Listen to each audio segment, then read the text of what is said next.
Being 7 o'clock, we'll call the meeting to order. We got some computer problems going on, so we'll continue to work on those as we move ahead. Roll call, please. Mayor Bospas. Here. Commissioner Baker. Here. Commissioner Collins. Here.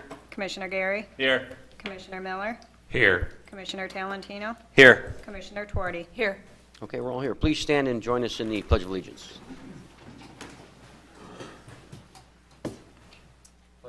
Allegiance to the flag of the United States of America and to the republic for which it stands, one nation, under God, indivisible, with liberty and justice for all. Okay, thank you very much.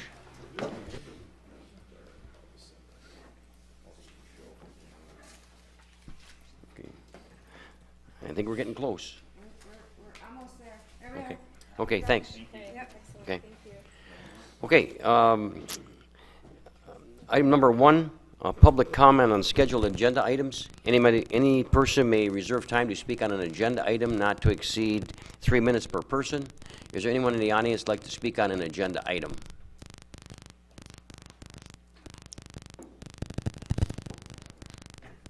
Okay, hearing none, we'll move on. Before we get to the consent agenda, I asked Mary Jo Duvall to just come tonight, and she was happy to do that, give us an update on the parade and maybe the ice sculpture. It's been a hectic 10 days, very busy, 350th anniversary. Weeks, isn't it? Mary Jo's one of the people responsible for all that hecticness. Lucky me. I look forward to it every time. Well, we had a great Winter Ice Festival just about 10 days ago.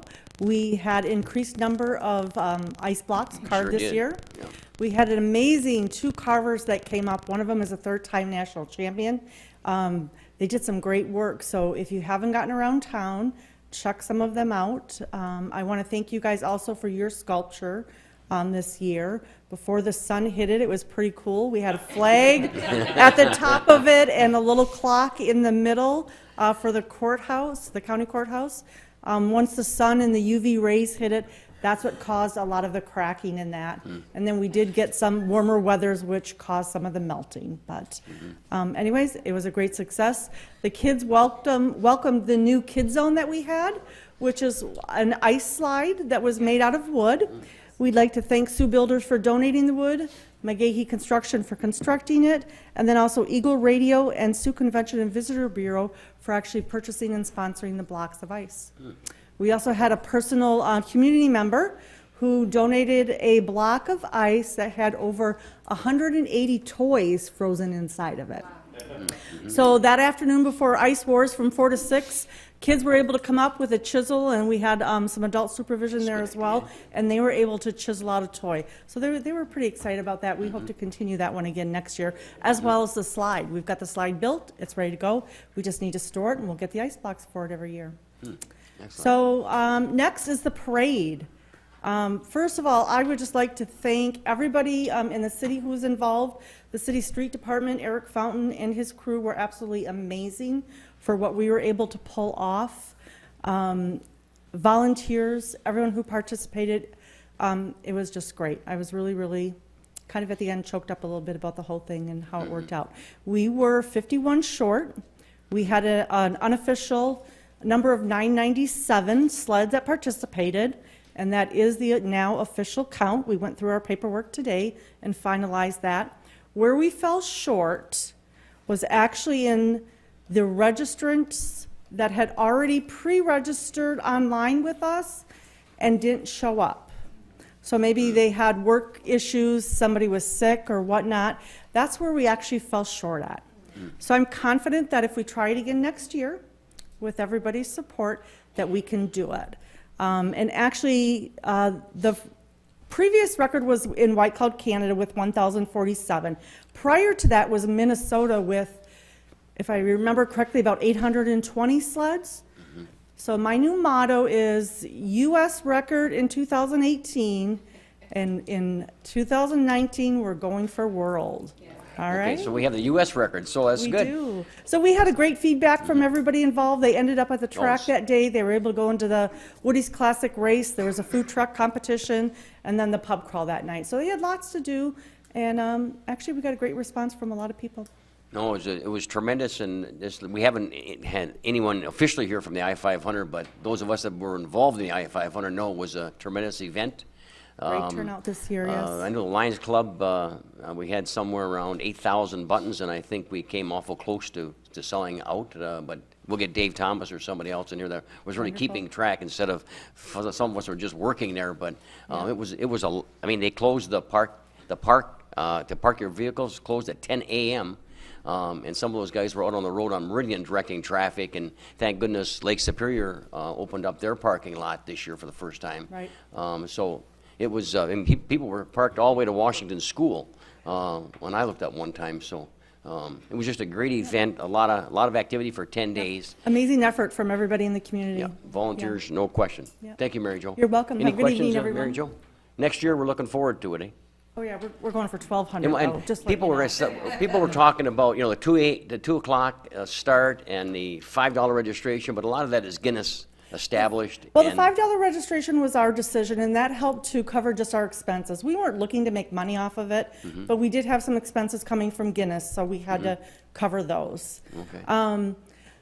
That's the big discussion about the time and the day that we selected. And just to explain to you, we selected Thursday because you were not able to do it on Saturday because of the race, obviously.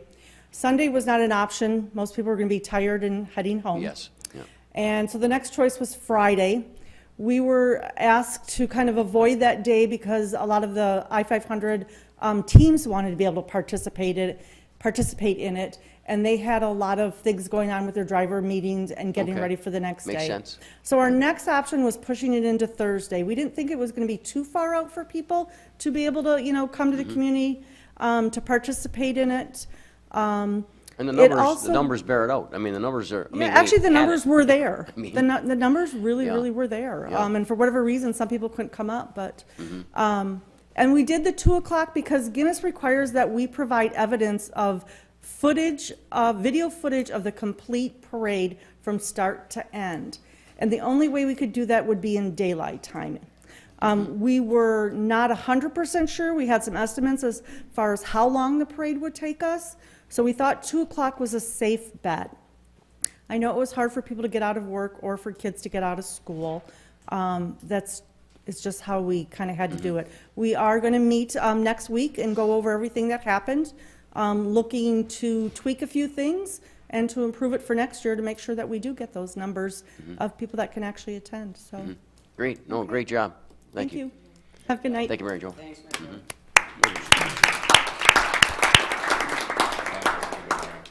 Okay, item number 2, the consent agenda. Deputy City Manager Troyer. Under the consent agenda, A, minute approval. 1, approval of the minutes of the regular city commission meeting of January 15th, 2018. Recommended action is to approve the minutes of the regular city commission meeting of January 15th, 2018. Item 2, acceptance of the minutes of the following boards and commissions. A, Planning Commission of December 7th, 2017. Recommended action is to accept the minutes of the various boards and commissions. Item B, appointments and resignations. 1, appointment to the Community Services Board. Recommended action is to appoint Jeff Basista to the Community Services Board to fill the balance of a term to expire on July 1, 2020. Item 2 is appointment to the Tax Board of Review. Recommended action is to appoint Chad Stevens to the Tax Board of Review for a term to expire January 1, 2020. Item C, communications from the Bureau of Indian Affairs. Notice of non-gaming land acquisition application. Recommended action is to authorize city administration to send a communication to the Department of the Interior Bureau of Indian Affairs expressing support for the application made by the Sioux Tribe of Chippewa Indians to place the referenced property into trust. Item D, City Manager's Report. 1, approval of reconstruction, to reconstruct J.K. Lumsden Way with 26-foot right-of-way section. Recommended action is to approve the reconstruction of J.K. Lumsden Way with a width of 26 feet. Okay, thank you. Is there a commissioner that would like something further explained on the consent agenda? If not, Commissioner Twardy. I move that we approve the consent agenda. Support. It's been moved, supported. Are there any questions? Roll call, please. Mayor Bostos? Yes. Commissioner Baker? Yes. Commissioner Collins? Yes. Commissioner Gary? Yes. Commissioner Miller? Yes. Commissioner Talentino? Yes. Commissioner Tuarty? Yes. Motion carried. Thank you. Item 3, special orders of business. A, public hearing of necessity on sidewalk construction on I-75 Business Spur from 10th Street to 3 Mile Roundabout, project SW01-18. Okay, thank you. City Manager Turner. Thank you, Mayor. On this matter, I've requested that City Engineer Basista address the commission and community. Good morning, or good afternoon, good evening, Mayor and Commissioner. You're there already. It's been a long day. So, as you know, the I-75 Business Spur project is being designed by MDOT to reconstruct the spur from the northbound ramps to 10th Avenue. And it'll include the infamous roundabout at the intersection of Mackinac Trail and 3 Mile Road. And also, the city will be updating to avoid conflicts with the construction and replace old utilities as part of that project. But additionally, the city has opted to install sidewalks on the east side of the business spur where there is currently no sidewalk.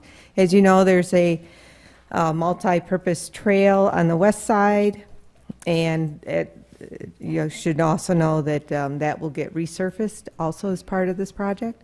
But the issue tonight for the public hearing is the process of approving the first resolution for special assessment of those sidewalks being special assessed to the adjoining property owners. The proposed special assessment is at 50% for the property owners and 50% to the city at large. And new sidewalk per our ordinance is normally, it would be 80% to the property owner, 20% to the city at large. But it was suggested quite a while ago by the city commission that should be 50%. So that's the proposed special assessment to the adjoining property owners. A couple of weeks ago, we had a public information meeting open to the property owners just to answer questions about the sidewalk itself, the special assessment process. And we had 6 property owners attend the meeting. And as you know, the business spur is made up of several also corporate businesses. So there were some out-of-town property owners that had called prior to the meeting, but just to get questions answered and so forth. But we received no written comments or objections to the project. So right now, you do have in your packet what the notices were sent out to the property owners.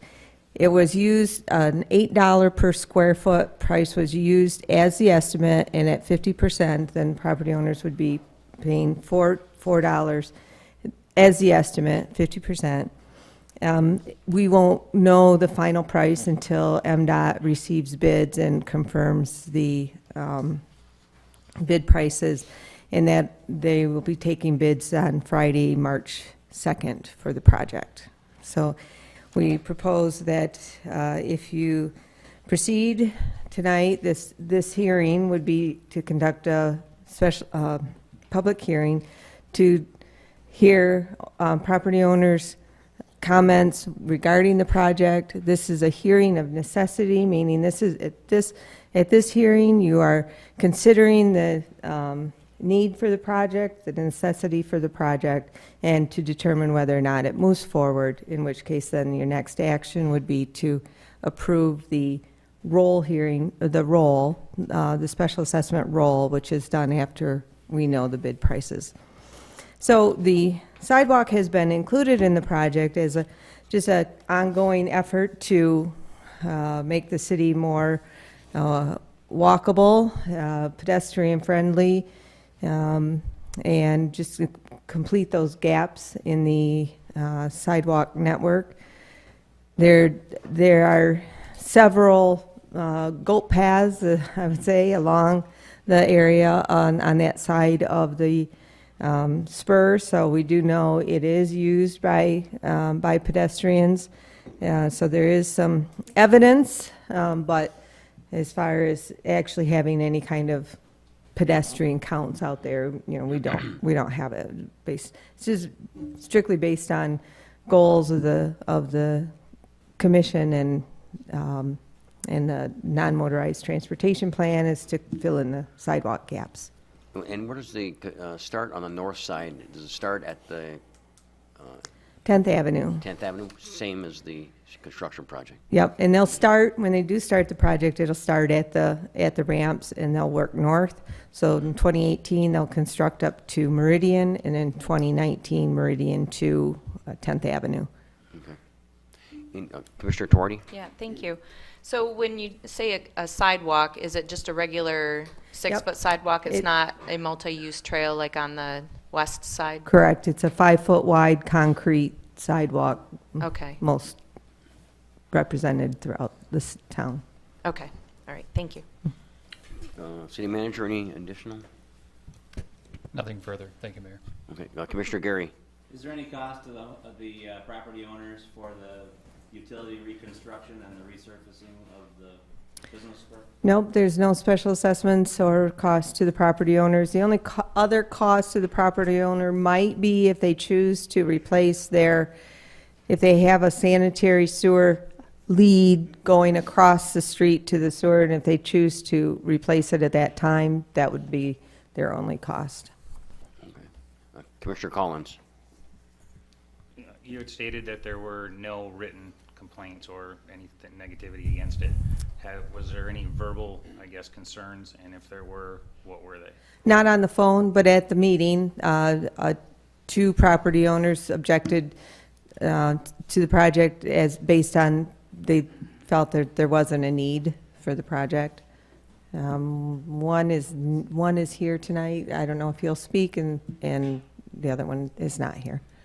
Thank you. Anyone else? Okay. Thank you. City Manager, nothing else for you? Nothing further. Thank you. Okay. At this time, we'll hold a public hearing on the special assessment roll, SW-01-18 on the sidewalk construction on the business spur. Is there anyone in the audience who'd like to make a comment at this time? Sure. If you'd identify yourself for the record, Ted, when you come up here, we'd appreciate it. Thanks. I'm Ted Hopla, and I'd like to know what the utilization rate is of the one on the west side, and what it has been in the past, or what it is in 12 months period of time. What's the percentage of utilization of that? They tried to do this once before, and quite frankly, at that point in the stage of the game, they couldn't tell me the utilization rate of the west side, let alone putting another one on the east side. We can answer. We'll try and get that answer. Yeah, Okay. I think it's a great idea. Don't get me wrong, but I think that basically at this point in the stage of the game, we should find out the utilization rate of it. Okay. Thank you. Earl?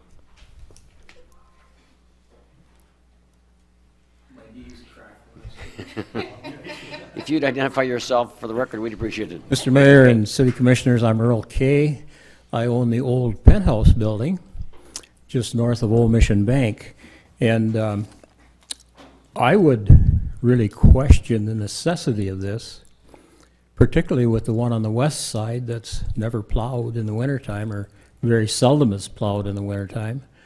And you say there's goat trails on the east side. They can certainly walk through my parking lot, which is plowed every day and much easier to manage than going over snowbanks and such as that. I got hit with a pretty good assessment here, which brought tears to my eyes, but I really question the necessity of it. We're there every day, and we see very, very few people walking. Ron Morgan walks all the time, but Ron will walk wherever he has to walk. But I don't really see the necessity of doing this.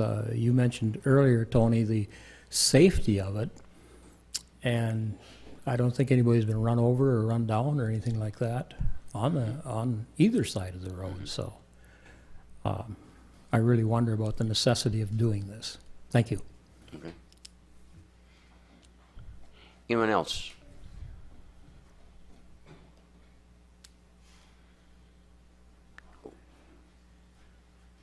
Okay, we'll close the public hearing. City Commission.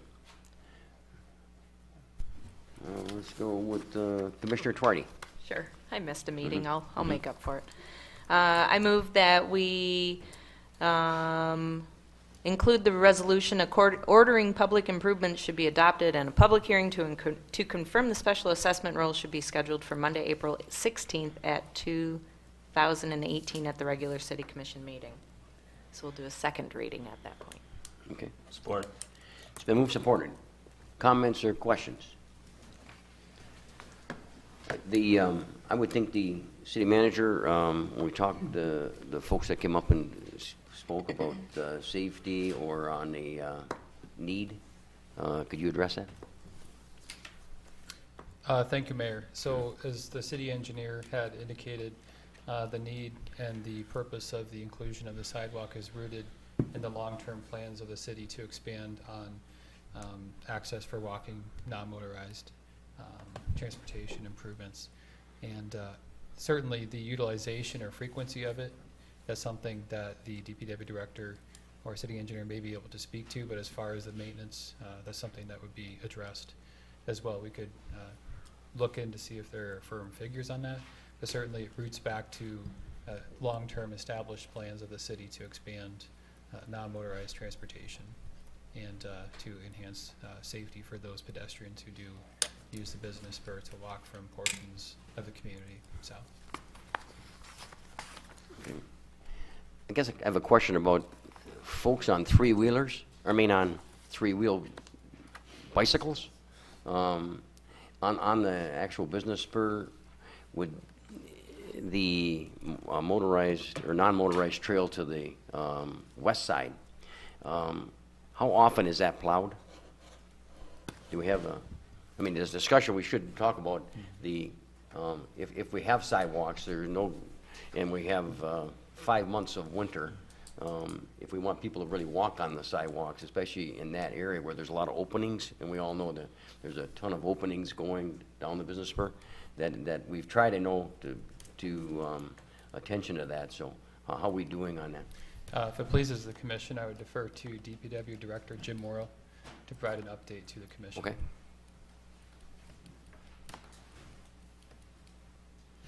Evening, Jim. Good evening. As far as the business spur multi-use trail being plowed, we do it when we can. It truly is.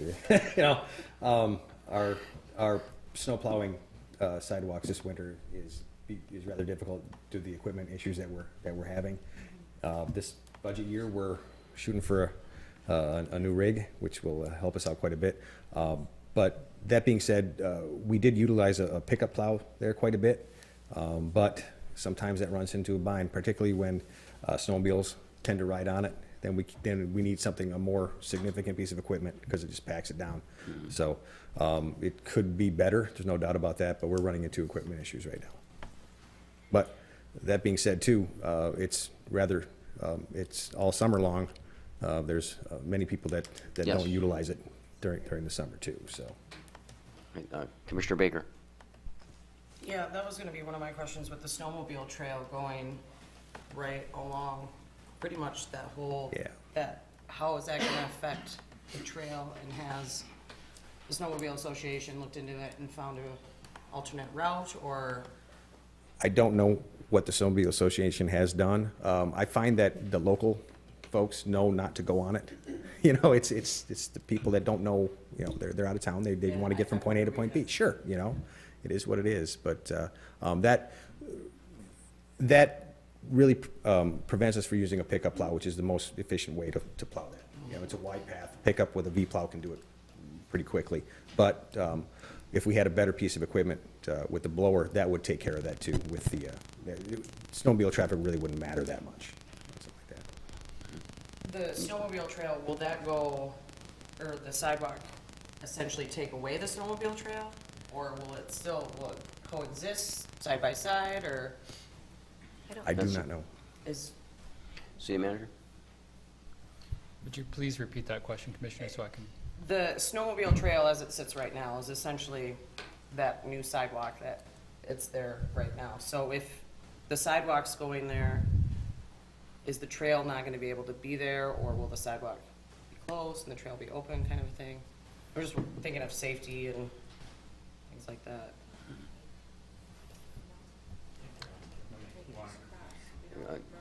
One at a time. Commissioner Collins.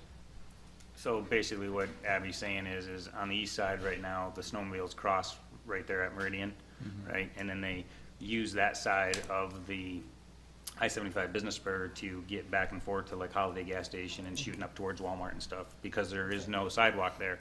So I believe your question is that where's the snowmobile traffic gonna go to, if they can't go on the west side because there's sidewalks and they can't go on the east side because there's sidewalks, where does that go? Is that correct? Yeah. Thank you for that question and clarification. I do not have the answer to that, but I'm not sure if the city engineer has an answer or if it could be determined in conjunction with MDOT through the project scope. Okay. Commissioner Talentino? I would just be curious to know, where does the current sidewalk on the east side stop on Ashland? Where does it stop? Our city engineer is coming back up. It mainly stops right around the flower shop there, and then there's a section of sidewalk in front of Walgreens. They were required to put in a sidewalk when they constructed, even though it doesn't connect to anything. Well, it connects to the sidewalk on Marquette, but yeah, so there's a gap north of Walgreens, and there's a really heavy goat path in that section, and then all the way south after. Yeah, there really is no sidewalk from Marquette north until you get below Ashman Hill. No, there's sidewalk all the way up to the in front of the cemetery even. There's the only place there's not sidewalk that can't really be constructed is that area where there's guardrail. Yeah. It's too narrow. And people still walk that, but Okay. Okay. yeah, otherwise Because, all the way from I know there's sidewalk about on the the other flower side. shop to the, yeah, it's on the east side right now. Mhm. Thank you. Commissioner Miller? No, answer my question, thank you. Okay. Commissioner Tuardi? Thank you. So then I wonder, off of Commissioner Baker's question, because we do know that most of the snowmobiles use that east side to go to Holiday gas station and then potentially even their hotels That's to true. Walmart and stuff. Should we petition MDOT to maybe make it a multi-use trail, a wider trail, and not just a Well, to answer the regular question sidewalk? regarding the snowmobiles right now, Right. they're really not supposed to be driving on They're the snowmobiles are allowed on the road in the plowed portion of the roadway. They're not allowed in the unplowed portion of the right-of-way, so they're really there illegally. Where, up on the banks and so forth, unless they're on the private But property. there's large tracks, so that that's where they go, because it's easier to be up there than down on a highway where you Sure, have a lot of I know, cars, so, but they're, yeah, legally, they're not supposed to be up there. yeah. Is that Understand. enforced? Yeah. No, Not enforced? no. So, I mean, it's anytime you have something new, you're going to get questions, and we should have decent answers for the people asking the questions. And if it's needed, that's certainly, especially when you're using, part of it is using their money, part of it using city money. We do know that the west side trail, we call it, but it's really a walkway and a multi-purpose type thing, is used. We'd like to see it used even more, but as our Jim Morrow talks about, as they get to it, because streets are the most important thing, and routes to schools are important, and this becomes sort of the third priority, I guess. Is that true, City Manager? Yes, there is a prioritization list, correct. So, and not having additional staff and budget to do that, I guess the question is maybe bringing it to a second meeting where you might get some more public comment would be a good thing. Commissioner Collins. I think kind of to your point though, is also that if we're having a hard time getting to the sidewalk on the west side, plowing it and keeping it basically clean during the winter, if we do put the sidewalk in on the east side, is that gonna basically be in the same situation, right? And I don't know what tools they would use for that, because obviously they're not gonna put a pickup truck on there because it's gonna be narrower. Okay, Commissioner Baker. Yeah, as far as the second reading go, I'd like to hear what MDOT has to say with the snowmobile trail and get with the Snowmobile Association, because whether they're riding it illegally, but we haven't been enforcing it ever, so with that change, what can we do to help the riders and safety and all that, and have a plan in place before moving forward? Okay, in my mind, it certainly makes sense for the snowmobiles to be where they're at this point, especially when there's a lot of room between, you know, the curb and the properties that are listed there, you know. But, I mean, they've been using it for a lot of years. Commissioner Gary. I wonder if I could ask the city engineer, how is this proposed sidewalk and the linkages for safety, I think, and for crossings designed? Because I know there were some special linkages up by the roundabout, weren't there, that would incorporate the design of this sidewalk and the other? Right, yes, the roundabout will have sidewalks completely around all four legs and with crossings at each leg, which would connect to the west side as well. And then there is a crosswalk at Meridian at a signal. So there's essentially two safe crossings, even though it's out of the way, but the idea is there's a big gap between Meridian and the roundabout, the proposed roundabout, where people have to cross, you know, the business spur. And it's just not a good situation. And, you know, for a urban community that promotes walking, you know, every opportunity you have to make it safer is definitely the way you want to go. And as long as MDOT is constructing right now, this is the best opportunity, because there's a lot of issues with driveways. And it would be impossible for us to put in sidewalks that weren't designed as part of this project. And then there are hundreds of people that live behind Holiday, I think, in some housing areas there that I've seen precariously trying to cross at that point to get to the sidewalk as well. And that would link them better with Walmart Yep. and with some of the There's other apartments, downtown Third districts. Avenue, you know, on 3rd Street and behind Gordon's, and Okay. Thank you. Commissioner Torney. Thank you. One more quick point. I think Jim was trying to allude to this, but the reason they're having such a hard time getting to the sidewalks right now is because he's in desperate need of a piece of equipment. So that's why there's such a lack of snow plowing that's taking place this year. Hoping if we can budget that piece of equipment in 2019, maybe it'll help get to both sides of the street if this does pass. Okay. Commissioner Collins. Well, so right now, the downtown is snow plowed by contract, which is not the city. So would these sidewalks be plowed by the city, or would these be contracted the same way? It could be a budget item, discussion at that time, but right now, the city crews do them. Thank you, Commissioner. It would be done by the city, and the city would be proposing the purchase of new equipment in the upcoming budget for maintenance of all sidewalks. Okay. Any other comments or questions? We have a motion on, Commissioner Miller. Before we vote on this motion, could I have it read back so I could hear it Sure. again? Yeah. Deputy City Manager. That the City Commission adopt the resolution ordering public improvements and schedule a public hearing to confirm the special assessment roll for Monday, April 16th, 2018, regular City Commission meeting. Okay, so you have a couple of months to get information and... Thank you. Okay, thank you. I sometimes hesitate when I introduce the former city clerk because she's had so many titles. Call me whatever. I could just say Robin, but... You can say that. Okay, everybody understand the motion? Actually, not really. Commissioner Collins? I didn't either, Your Honor. Oh, I okay, did what we're myself, asking, Your Honor. we're going to move to we would move to a second reading of the proposed improvement, where people would have a chance to have a public hearing and come before us and speak again. And then we would decide. So at this point, we're just moving it to a second reading. City Attorney's turning on the mic. I think I should clarify Yeah. where you are. You've just held your public hearing of necessity. The question before you is whether the project is necessary.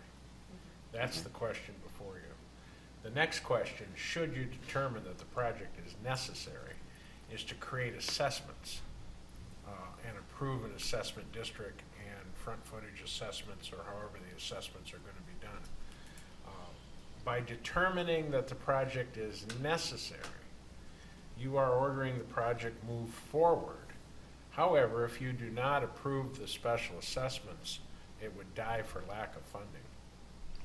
On this vote right now, what we're voting on right now? What you're Because voting on I right was now under- is you are determining the project Is necessary. Thank you. And ordering the public improvement. Thank you, Mr. Canelo. Okay. And if we decide at a second reading that we didn't want to fund it, then you said it would die? It would die for Yeah, lack of for funding. lack of, okay. But we have this, Excuse me, Commissioner Baker? sorry, we have the second round though to vote on that. Mhm. Yes. Okay. Commissioner Collins? I guess just to kind of put it out there, I don't really, I can't really vote for it, saying that I think that it's necessary at this point. So, That you would vote no when it comes around, unless you want to explain why? Well, Yes, but well, Your other Honor, than- would other a than no the vote fact right that- now mean that we're saying it's not necessary? Yes. yeah. Right now? Mm-hmm. Okay. I mean, I guess I'd want more public input and more information before I made So would a I. decision. Mm-hmm. If we can postpone that. You may want to consider making a motion to conduct a second public hearing and to then revisit, or I should say, then visit the issue of necessity. Before, in between now and maybe the next meeting or the 2 meetings. Okay. So everybody understand this motion? Any further discussion? I do now, Your Honor. Okay. I understand it now, Your Honor. The motion is to Approve the, approve the project as necessary, right. proving necessity. One of the alternatives I spoke of would require additional motions. Yes, exactly. Okay. So, we can vote on this motion at this time. There's a motion in support, so we can vote on the present motion. If that motion passes, we're on our way. If it doesn't pass, then we can consider a second motion. Okay? Commissioner Miller? Thank you, Mr. Canelo, for the clarification. Okay. I appreciate it. Thank you. Okay. Any other questions? Roll call, please. Commissioner Baker? No. Commissioner Collins? No. Commissioner Gary? Yes. Commissioner Miller? No. Commissioner Talentino? No. Commissioner Tuarty? Yes. Mayor Baspis? It's always nice to get more information before we go, since we have folks that have some concerns. I think personally that at this point it is necessary, so I'll vote yes. But I think we have a no, that we will have a second meeting, or that motion fails, I guess, at this point. So we'll leave it. Is there another motion? Commissioner Baker. I'd like to make a motion that we gather some more information and reconvene and vote on this again within the next meeting or two. City Manager, understand the motion? I do, and if it pleases the commission to clarify from the points that were raised through the discussion, the additional information would touch on the necessity of the project. It would address access for snowmobiles. It would touch on future maintenance plans and possibly the utilization of the trail on the west side of the business spur. Support. City Attorney, you have any additional comments? I interpret the motion to mean that staff will be delivering additional information for the commission's consideration, that the city commission will not be conducting an additional public hearing on necessity. Yes, at this time. Support. So there's a motion and support.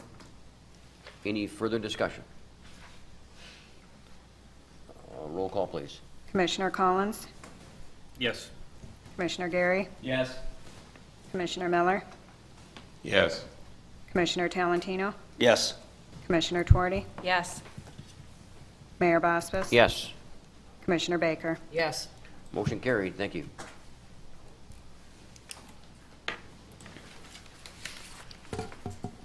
Item 4, under Communications, A, from the Dial-A-Ride. A is approval of the operations plan. B, approval of operating budget for the program year beginning January 1, 2018. C, resolution of intent to apply for state and federal assistance for fiscal year 2019. Okay, thank you. Commissioner Tuarty wanted to have the floor at this time. Yep, thank you. I would like to ask the city attorney, because I sit on Community Action Board of Directors, and one of the things that we deal with is Dial-A-Ride. Should I abstain from discussion and voting? Yes, you should abstain from discussion and voting on all matters dealing with Dial-A-Ride, Thank you. so long as you remain a board member or Okay. officer of Community Action Agency. Okay, thank you. Okay, thank you. So, city manager. Thank you, Mayor. As the commission is aware, annually the city of Sault Ste. Marie makes application to the Department of Transportation for the operating funds necessary for the Dial-A-Ride bus system as administered by the Community Action Agency. As commissioners are aware, as part of the agreement with Community Action on the operation of the bus, Community Action is required to submit an operating plan and budget to the City Commission prior to March 15th of each year. The plan that has been included has no changes proposed from the current operating year. Attachment B within the prepared materials includes projected revenues and expense schedules for the 2019 program year beginning October 1st, 2018. The request for state operating assistance is just over $161,000, with just over $76,000 in federal operating assistance. The city's contribution would remain at almost $109,000, split $92,000 for the Dial-A-Ride transportation system and $16,700 for the bridge bus operations for the 2019 program year, which is in line with past funding allocations. The local advisory council for the Dial-A-Ride system would meet to review and approve the fiscal year 2019 funding proposal. Accordingly, I would recommend that the City Commission accept the operating plan for the fiscal year beginning October 1st, 2018. Secondarily, approve the proposed budget for the Dial-A-Ride system with $412,000 aggregate in proposed revenue and the same amount in expenses for the 2019 fiscal year. And thirdly, the City Commission approve a resolution of intent to apply for financial assistance for the fiscal year 2019 beginning October 1st under Act 51 of Public Acts of 1951, authorizing the application, naming Ron Callery and or Tanya Van Mid as the transportation coordinator for all public transportation matters related hereto. Thank you, Mayor, Commission. Okay, thank you. There are 3 recommendations, so that discussion with the city attorney, those 3 separate motions. Commissioner Talentino. So move that we approve the city manager's recommendation On item number 1. on item number 1. Yes. Support? It's been moved, supported. Are there any questions? Roll call, please. Commissioner Gary, Yes. Commissioner Miller, Yes. Commissioner Talentino, Yes. Mayor Bospas. Yes. Commissioner Baker, Yes. Commissioner Collins. Yes. Motion carried. Item number 2, Commissioner Talentino. So move the recommendation of the city commissioner approve the proposal budget for Dial-A-Ride at $412,000, proposed revenue of revenue, $412,000 of expenses for the 2019 fiscal year beginning October 1st of 2018. Support. It's been moved and supported. Are there any questions? Roll call, please. Commissioner Miller, Yes. Commissioner Talentino, Yes. Mayor Bospas. Yes. Commissioner Baker, Yes. Commissioner Collins, Yes. Commissioner Gary. Yes. Motion carried. And finally, Commissioner Talentino. So approve the city manager's recommendation on item number 3. Support? It's been moved, supported. Are there any questions? Roll call, please. Commissioner Talentino, Yes. Mayor Bospas. Yes. Commissioner Baker, Yes. Commissioner Collins, Yes. Commissioner Gary, Yes. Commissioner Miller. Yes. Motion carried. Thank you. Item B under Communications is presentation from International Bridge Administration. Okay. Peter, welcome to the commission. Thank you, Mr. Mayor. It's actually a pleasure to be here. This is, I think, the second time I've had opportunity as general manager of the International Bridge. My name is Peter Patainen. Last time was at the Joint City Commission Council meeting in Sault, Ontario, about a year ago now. So a lot has happened since then, and I'd just like to take this opportunity to go through a few items that have occurred at the International Bridge over this course of this year, and where we're going next year and how it might impact the communities as a whole.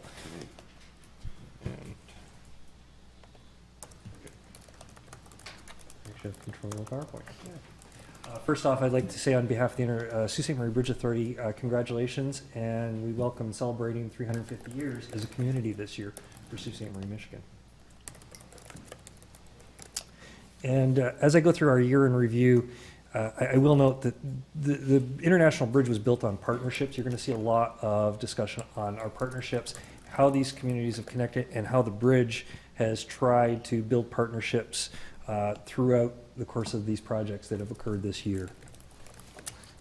First and foremost, it is a binational partnership between MDOT as the Michigan owner of the Michigan half of the bridge, Federal Bridge Corporation of Crown Corp that owns the Canadian half, that operates through the Sault Ste. Marie Bridge Authority, the 8 board members, and the International Bridge Administration. We operate and maintain the entire crossing in both countries on behalf of both owners. We've had a major shift in our mission statement in the last 2 years. In particular, this year was about focusing primarily on asset management. We are about economic development. We support both communities with regard to anything that they're doing that will better the communities as a whole. But for us, we are the link.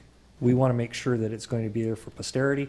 So our focus was to make sure that the asset was in as high a shape as possible with our own staff, as well as contractors performing work on the bridge.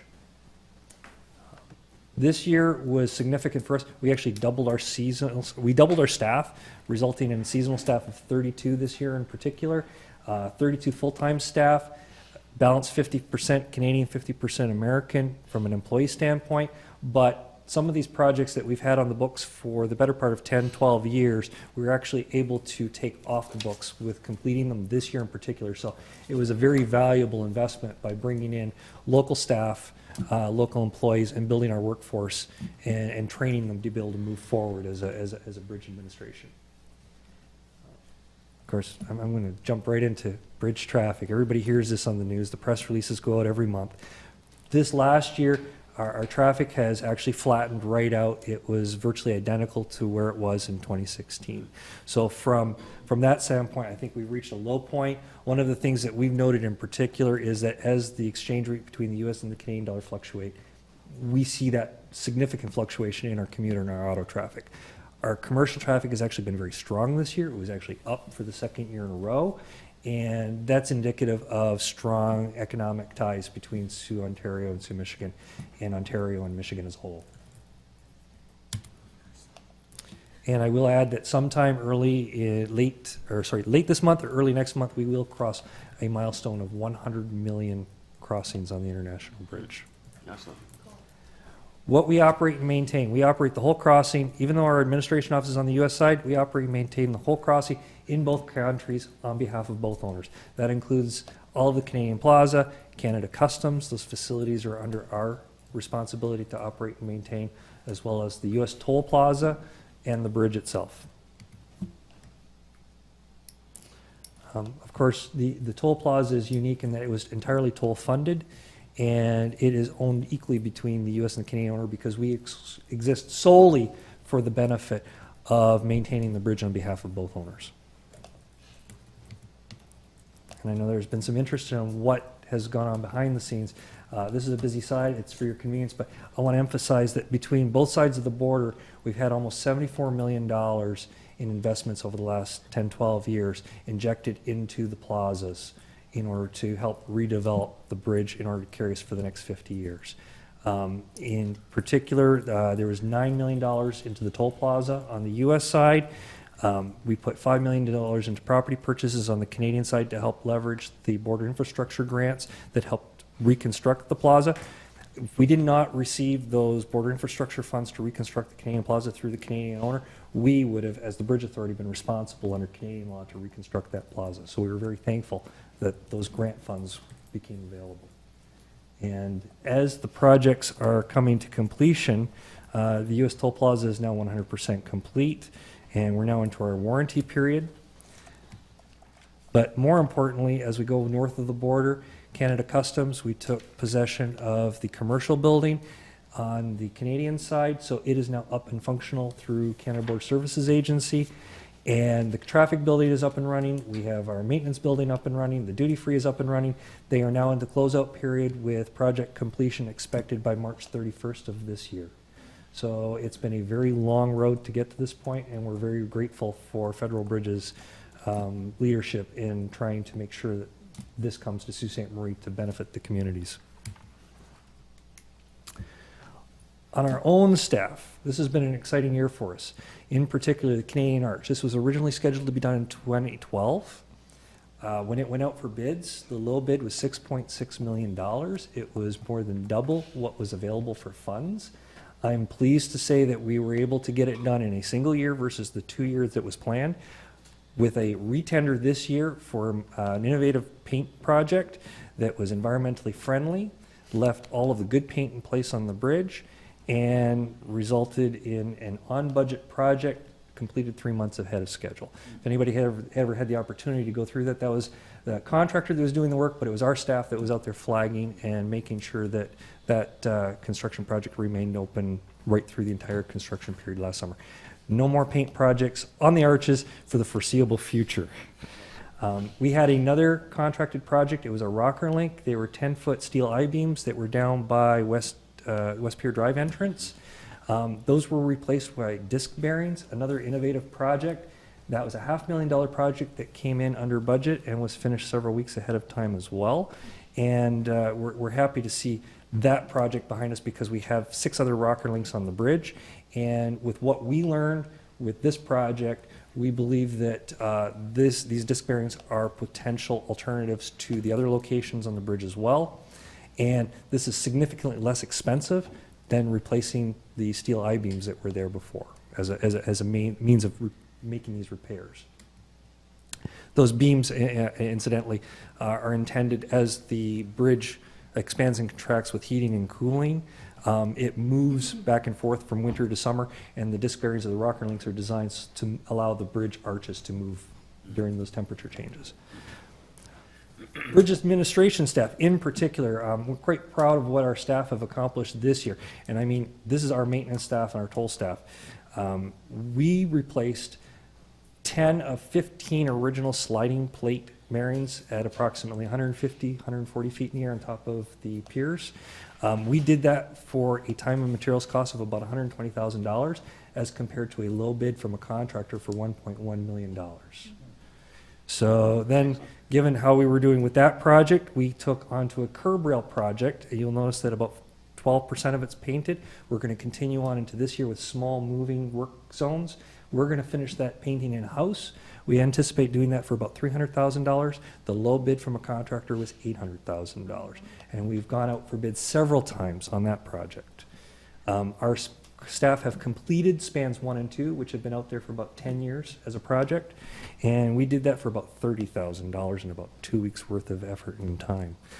And in total, with what we've learned with our paint projects and our contractors over this last year, we are anticipating deferring more than $14 million, almost $14 million worth of capital cash outflow in the next 10 years that we are going to instead take in-house and do it within our existing budgets. Excellent. So I know everybody, I was an accountant previously to being a general manager, so everybody likes graphs. Just going to give you a snapshot. This was our capital plan in 2016. There was lots of spikes coming into the late teens and early 20s. So as a result of what we've learned, we've now deferred, based on our maintenance plans, almost $34 million in long-term capital projects based on how we are now maintaining the bridge. We are going later this month down to Peace Bridge to take a look at how they're doing a redecking project down there, because eventually we will be faced with that, but our goal is to make sure that our maintenance practices extend the life of the existing bridge deck at least out to the 100-year mark versus the 50-year mark, which is when they originally recommended replacing the bridge deck. Well, that's great news because, I mean, 2031, you were talking a few years ago that we were going to be resurfacing that bridge in a few years, and then trying to pay it with toll, and that was going to increase the amount going across the bridge That's for correct, those Mr. Mayor. folks. So that's excellent news. You guys have been doing a great job, Peter. Thank you. We're doing our best. And I think there we go. We're going to talk about partnerships, and I'll come back to some of Mr. Mayor, we'll come back to some of the items that will recognize some of what our staff has done. But we actually partnered with MDOT on one particular project up on the Keweenaw Peninsula. They took a look at what we were doing with our paint project. Carl Hansen, our bridge engineer, is actually presenting at MDOT's big bridge meeting tomorrow on some of this same presentation.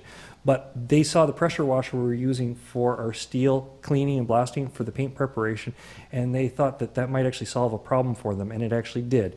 The Eagle River Bridge is up in the Keweenaw Peninsula. We got to spend 2 days up there with myself and 3 staff, and we pressure washed or assisted MDOT in pressure washing that entire bridge.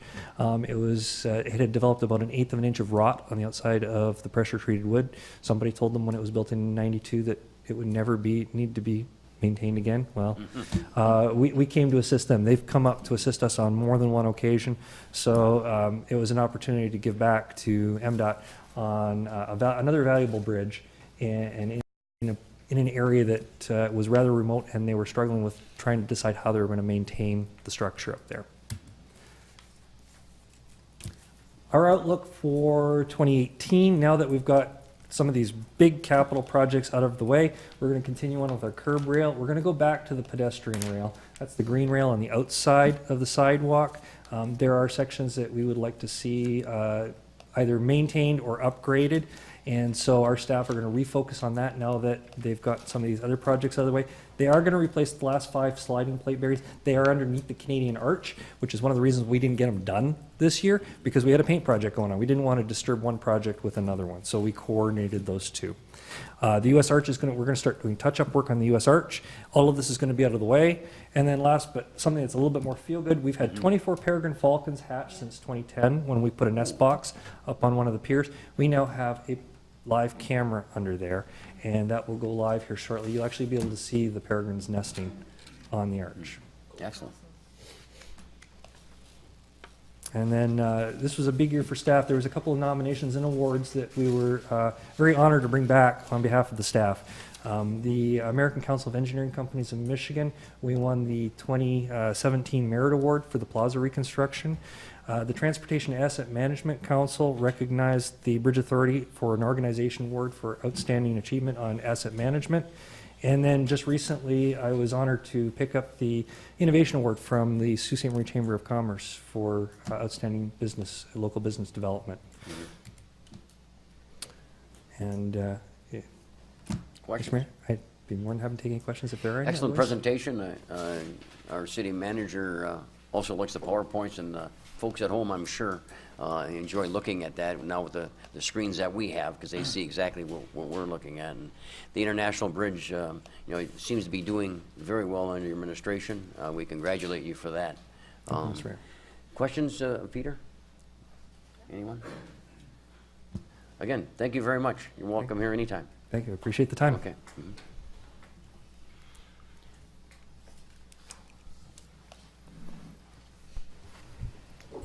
Item C under communications is presentation by the WODA Group in request to amend ordinance.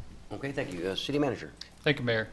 As outlined within the prepared materials, Mr. Craig Patterson, a Senior Vice President with the WODA Group, has approached the city with the request that the city amend the duly adopted payment in lieu of taxes ordinance for the proposed Osborne Commons development that a majority of the City Commission approved in March 2017. A communication dated January 29th from Mr. Patterson outlining this request has been included. The communication does request that the Commission amend the ordinance to extend it by roughly 1 year through March 30th, 2020. The current extension or expiration date falls within March of 2019.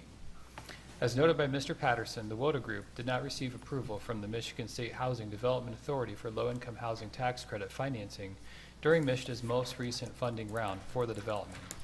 The WODA Group, however, was encouraged by the scoring of its recent application and intends to apply in future rounds. Concurrently, Mr. Patterson is concerned that if MISTA were to approve the certain financing for the project during the next round, that the delay in the awarding of such financing could cause construction to commence at a time that would fall after the current expiration date of the ordinance. Under the existing language, the WODA Group would have until March 20th, 2019 for the proposed development to commence. Extending the period of time within which the WODA Group could commence construction could address its concerns about starting the proposed development within the authorized period of time, given the possibility it may receive approval for financing at a date later than originally anticipated when they first approached the City Commission. Additional information dating back through the beginning of 2017 on this project has been included for the City Commission's review and the public's review. Additional project information also includes previously prepared market study information and access to financial information which has been distributed to the City Commission.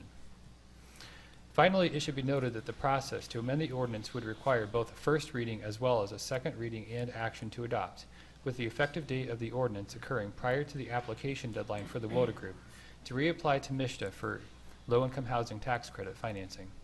It should also be noted that due to the length of time between approvals received on the project for site plan and zoning variances, the Planning Commission and Zoning Board of Appeals would also need to reconsider and or reapprove past actions taken in 2017 related to the development. Accordingly, it would be my recommendation that pending discussion of the Commission, that the City Commission instruct City Administration to amend the referenced ordinance to include the requested one-year extension and to return the amended ordinance to the City Commission for a first reading at a future meeting. Thank you, Mayor and Commission. Okay, thank you. Commissioner Gary. As I have with all the other discussions, I have a disclaimer and a question for the city attorney. With my employment at USDA Rural Development, we have a relationship with the WODA Group, and they are a customer. I don't personally approve their loans. Our national office does, and we won't have any involvement in this proposed project. So, since you have no involvement in the proposed project, you are required by charter to vote. Thank you. These questions. Okay. Thank you. Commissioner Gary, at this time, I'll let you begin a discussion if you like. Are we going to hear a discussion from... Oh, I'm sorry. Craig's here. Moving right along. Thanks for coming again, Craig. Very good. Thank you for the opportunity to reintroduce Osborne Commons. I think it would be appropriate to tell you what happened because we've worked all so hard. We've had several meetings. The last time we met was in September when we made a minor change to the MSA and how it was tied to the pilot because we were afraid without that change that MISTA may not agree that the pilot was totally appropriate to their scoring criteria. But we scored out, self-scored, submitted back last October 2nd. We did some things together with the help of Justin Naper on the walk score, Central Cities, with the help of staff to boost our score, and we hit 130, which if you may remember, in the previous round, 126 was the score that won. We hit 130. We ended up in a winning position with two other developers or two other developments in state, and it was called a tiebreaker. One of the developments was another development we had downstate, and there was another developer. Only one of the developments won. It happened to be, it was our own development downstate. The difference was that the reason why we didn't win 100% both developments was our cost per unit was lower on our downstate than this particular development. And the other developer had a lower than this one. So even if we hadn't been in the round with our other development, the other developer would have won at 130, we would have lost. Presently, what we're asking in order to make sure that if we win in the upcoming round, if we win, we are asking that the pilot be extended by 1 year, because if you look at our timing for an April app, we don't think that we can start construction by March of 2019. I took a look at the timing, and it appears that if we apply in April, and given the length of time for city permitting, not just the city, but all the plan development and everything, we would end up probably not being able to start construction till June, July, maybe September of 2019, and hence the reason why we're asking for the pilot extension. Okay. So I can answer any questions about that. One of the things that we did to boost the score here was we added a cost to buy an additional bus that could run 24/7 and provide transportation for our tenants. And that was one of the ways we got our actual score up. Now, we have not worked out all the arrangements of how that bus would be operated, but we have in our budget the amount of money that would be available to buy a bus or to provide operational funds for that actual. Okay. Questions? Commissioner Miller? So the last time you were here was March of 2017? Is that when you? No, sir. The last time I was here regarding the pilot in the MSA was September of 2017, right before the application. September 2017. Okay. I have to apologize because I wasn't here in March or September. Well, but I'm there- trying to, you're trying to build low-income housing behind Maloney's Alley in that building there? That's what you're trying to do? On the site, which is known as 146 Ridge. 146 Ridge. Where the old Claremont Trucking Terminal still stands, we would demolish that building. We would build low Put to up moderate low-income housing income there. housing, 65 units, of which 63 would be a low to moderate income housing, and 2 market rate units, and 2,000 square foot of commercial will be on the Yikes. ground floor. I believe that to be a horrible location and a horrible idea all the way around. I'm sorry. But I wasn't here back then when you were here before, so I apologize. Thank you. It's, okay. Commissioner Twardy? Thank you. Thank you for coming, Craig. Mostly going to explain the reason that I'm going again always into the direction that I'm going is I agree with Commissioner Miller. I don't think that it's a great spot for family development, not in that alley. Do I think that we need development in the city of Sault Ste. Marie? Absolutely. I invite anyone to come and develop in the city of Sault Ste. Marie. I am tired of the whole pilot system. I'm tired of the typical taxpayer having to burden all of the programs that are tax-free. And we have all seen on the commission how the pension system is getting scary between the police and fire pension and the MERS system. And we need to increase our tax base. And continuing to award pilots is not increasing our tax base. So I'm not in favor of the pilot portion of this project. Whether you want to build your project in Maloney's Alley, I guess that's up to you. I don't agree with the location as far as putting families there, but it's mostly just the ongoing, and I understand this is how most developers get their projects paid for and done is through pilots, but I speak for the typical taxpayer who is out there struggling. Commissioner Gary? Sure. Craig, thanks for coming. How many of these Michigan LIHTC financing deals have you done in Michigan? We're approaching 30 of them now. And how many do you get approved on first round? Rarely. So this is not atypical. This is not indicative of Sault Ste. Marie. This is just a competitive funding source. It's a competitive, and like I said, we never believed that the scoring would raise by 4 points. It's the highest scores that there ever have been. So that's the way it is. And in that category of 130, because of the credit amount that would have been number 2 that was requested, they didn't give they went down to a 129 because it was a smaller deal, and that's how they rounded out that set-aside round. And you're a very large entity. You run another property in Sault Ste. Marie. You run hundreds and hundreds across the country. Well, we have 300 properties in 15 states, and we manage over 12,000 units ourselves. And everything about what we do has been explained before, and I know this is a new commission. I think it would be worthwhile to mention, because Commissioner has said, you know, it's not in the best interest of the tax base. The combination of the MSA, which is part of this, which is $15,300, which can go up by 3% per annum, goes directly into the coffers of the city. It is not split with the county or anybody else. And then the 3% pilot that was previously approved is estimated at somewhere around $10,000 per year. So this is a contribution over $25,000, but there's more than a normal tax base would give for $25,000 because we have the MSA.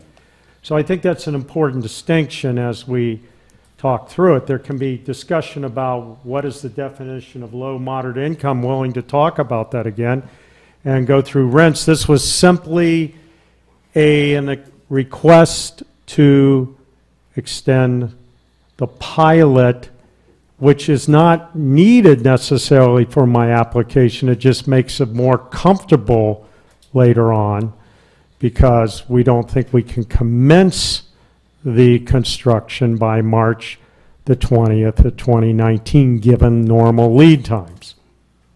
And I might add that the pilot extension passed unanimously last time, and I know there were a couple of different commissioners here, but I think that we had a unanimous vote. So you're a private investor, you're bringing outside capital into Sault Ste. Marie. You have an option on the land. Sault Ste. Marie, City of Sault Ste. Marie didn't have anything to do with your choice of land. You came to us. This is not about whether or not we think that that's a viable project. This is about whether you think it's a viable project. Well, let me update, because I think there is. I mean, I looked at some of the notes, City Manager, and I think the last time I was here in September, I said that this project was approaching 11 million. Mayor, when we first met back the summer of, 2016, I think it was, and we started talking about the need for market rate, and we tried our hardest to put in market rate. We've done what we can. We are now, under the new formula, approaching about 8.1 million in construction and total investment of 13.1 million. 13.1 million, the associated jobs, et cetera, that come to that. That is where we are on the latest formula, pro forma. Rents are pretty much what we said before, targeted at those who work for a living or seniors. People who are working on, on Ashman or other parts of the area. We think the advantage is it's walkable. It's a walkable downtown, and we happen to know that you need affordable workforce housing. And so you talk about 8 million in building construction, 13 million in total investment. I had asked the city manager today to look and see through our building permits what are some comparable size projects that we've done in Sault Ste. Marie in the last 10 years, 20 years, but there are none. And when you look at the complexity of this and the size, the Meyer project was maybe 16 million, I think you said, total all in, and Walmart was 15 million, and you're talking about a project that is very close to the size of those. And you talked about the MSA, which is a payment directly to the city, that city does not lose. Instead of using the acronym, tell the... Municipal Services Agreement. Okay. It was an agreement that came with the pilot. It's paid at the same time the pilot is paid, and I think we identified June of every year, one payment for the pilot and one payment for the MSA. The difference, and it is there for the city to use as they see fit, but it's primarily there to cover any unanticipated or normal expenses for EMS, fire, whatever that may be needed to service this 65-unit development. It's still retail on the... Are we still looking at retail as part of that? We are looking at up to 2,000. I think it's 1,920 square feet. of retail that's on the corner of the alley in Osborne. Our offices are on the same floor. There are, as I remember, 13 residential units, and that's why on the first floor, that access to parking out to the east. There is a requirement to go before ZBA as city manager because we have expirations that we didn't anticipate. But all the zoning and everything was fully discussed before, and we haven't made any changes. And I think at the last time, you had said you probably had nearly 6 figures in feasibility, engineering, and some of the other things that you've done to make sure that this project Well, is... that, not only that, I mean, I think when we were all together, I think it was the last week of September, right before. And I think everybody thought this would be a one-in opportunity, that if we did it one time and as long as it went forward, and we fully, and what we did is, like I said, we put in the additional investment on our own dime to provide the service necessary, which was required in order to get 2 more points. I think that's probably $50,000 to $60,000 that we added to our budget. We don't have 100% certainty that at 130, which where we stand now, but we will win in the next round because it's always dependent on who's competing against you. What I do know is that we're at 13.1 million today. The rents are pretty much the way we've always said they were. They're targeted to working families, seniors, singles. And our investment has already started again. It's just presuming, and maybe it was an assumption, that our request is simple, just an extension of what was already approved. And that means we're updating the market study, Mayor, and we'll share that. We're updating our environmentals, which is required. We're putting in additional architectural whatever just to prepare for April 2nd. I know, let me just talk a little bit about the public hearings that were held here, well attended. I know Commissioner Collins was there, Commissioner Talentino, I think, was there, and that's before they were commissioners, and it was well received. I know I voted initially no on the project because I thought the market rate units were something that we would, you know, to send the message to the voter group for the most part that still continues to be something that we still need in this community. But when you look at a $13 million project in a vacant lot that has had a warehouse on it for well over 35, 40 years, and is it the most ideal location? I don't know. It's downtown, it's within the hospital, it's within a lot of walking areas for folks that maybe don't have cars. 65% or 60% of the area median income. The rents themselves are not inexpensive. You're looking at $600 to $800 and some dollars. I mean, to be honest, we have about 10 of the rents that are around 400. The rest of them are in the 539 for the one bedrooms up to 850. The market rates right now are set at 950, which is within 100, which is within 100 of the 60%.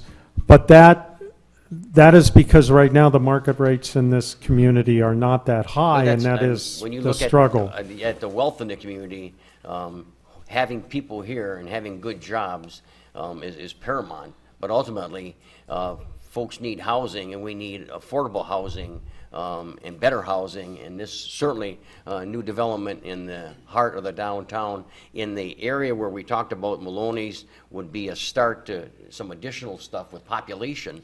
I think it's a worthwhile project. So. Well, it's interesting you say that because in some of the urban areas where we work, Baltimore, Richmond, others, we have been told that sometimes cities choose affordable workforce housing in areas like this, I mean in infill areas, as a mean to stimulate additional bodies in the area so that other developers can come in.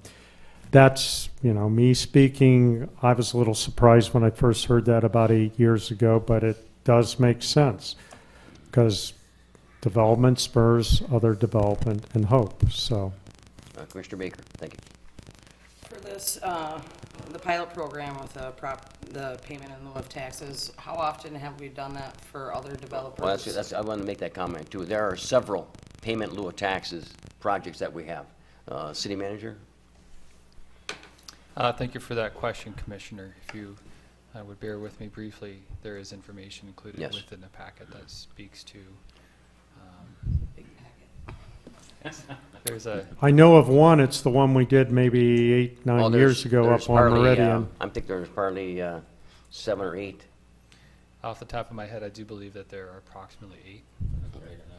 Sir, Avery Square is one. Wood Creek Manor is one. Bridge Village is one. Sioux Tribe Housing, I think, is one. So it's not Edge of the Woods. So they're all over the community type of thing. It's not new. I've struggled with this, especially just being in that area an awful lot and knowing what the area is like. And as far as having housing down there, I believe we need it. We need development. I would like to see some more market rate. However, having employees that I have that can't afford vehicles to get to work and things like that, I can see the benefits to that. And after going to the informational meeting, with having the families there and having somebody there on site managing the property full-time, correct? It is a full-time, and then there'll be another half-time, full-time person for maintenance. And I remember the night when we first met, you asked a lot of hard questions. I had a lot that night, yes. I usually do. But Oh, the manager does have the. There are a total of 9, including revenues received from Sioux Tribe Housing and from Sioux Housing. So They generate how much income? the total amount of income that is generated across all taxing units is approximately $162,260.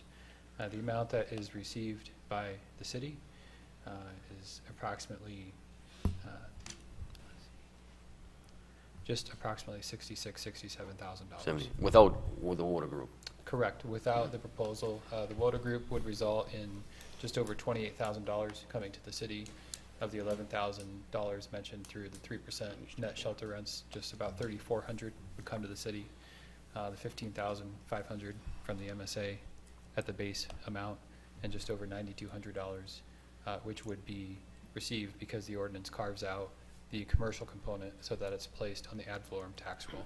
Right, we didn't mention that. That's correct. And the 2 market rates. Commissioner Baker, you still have a floor.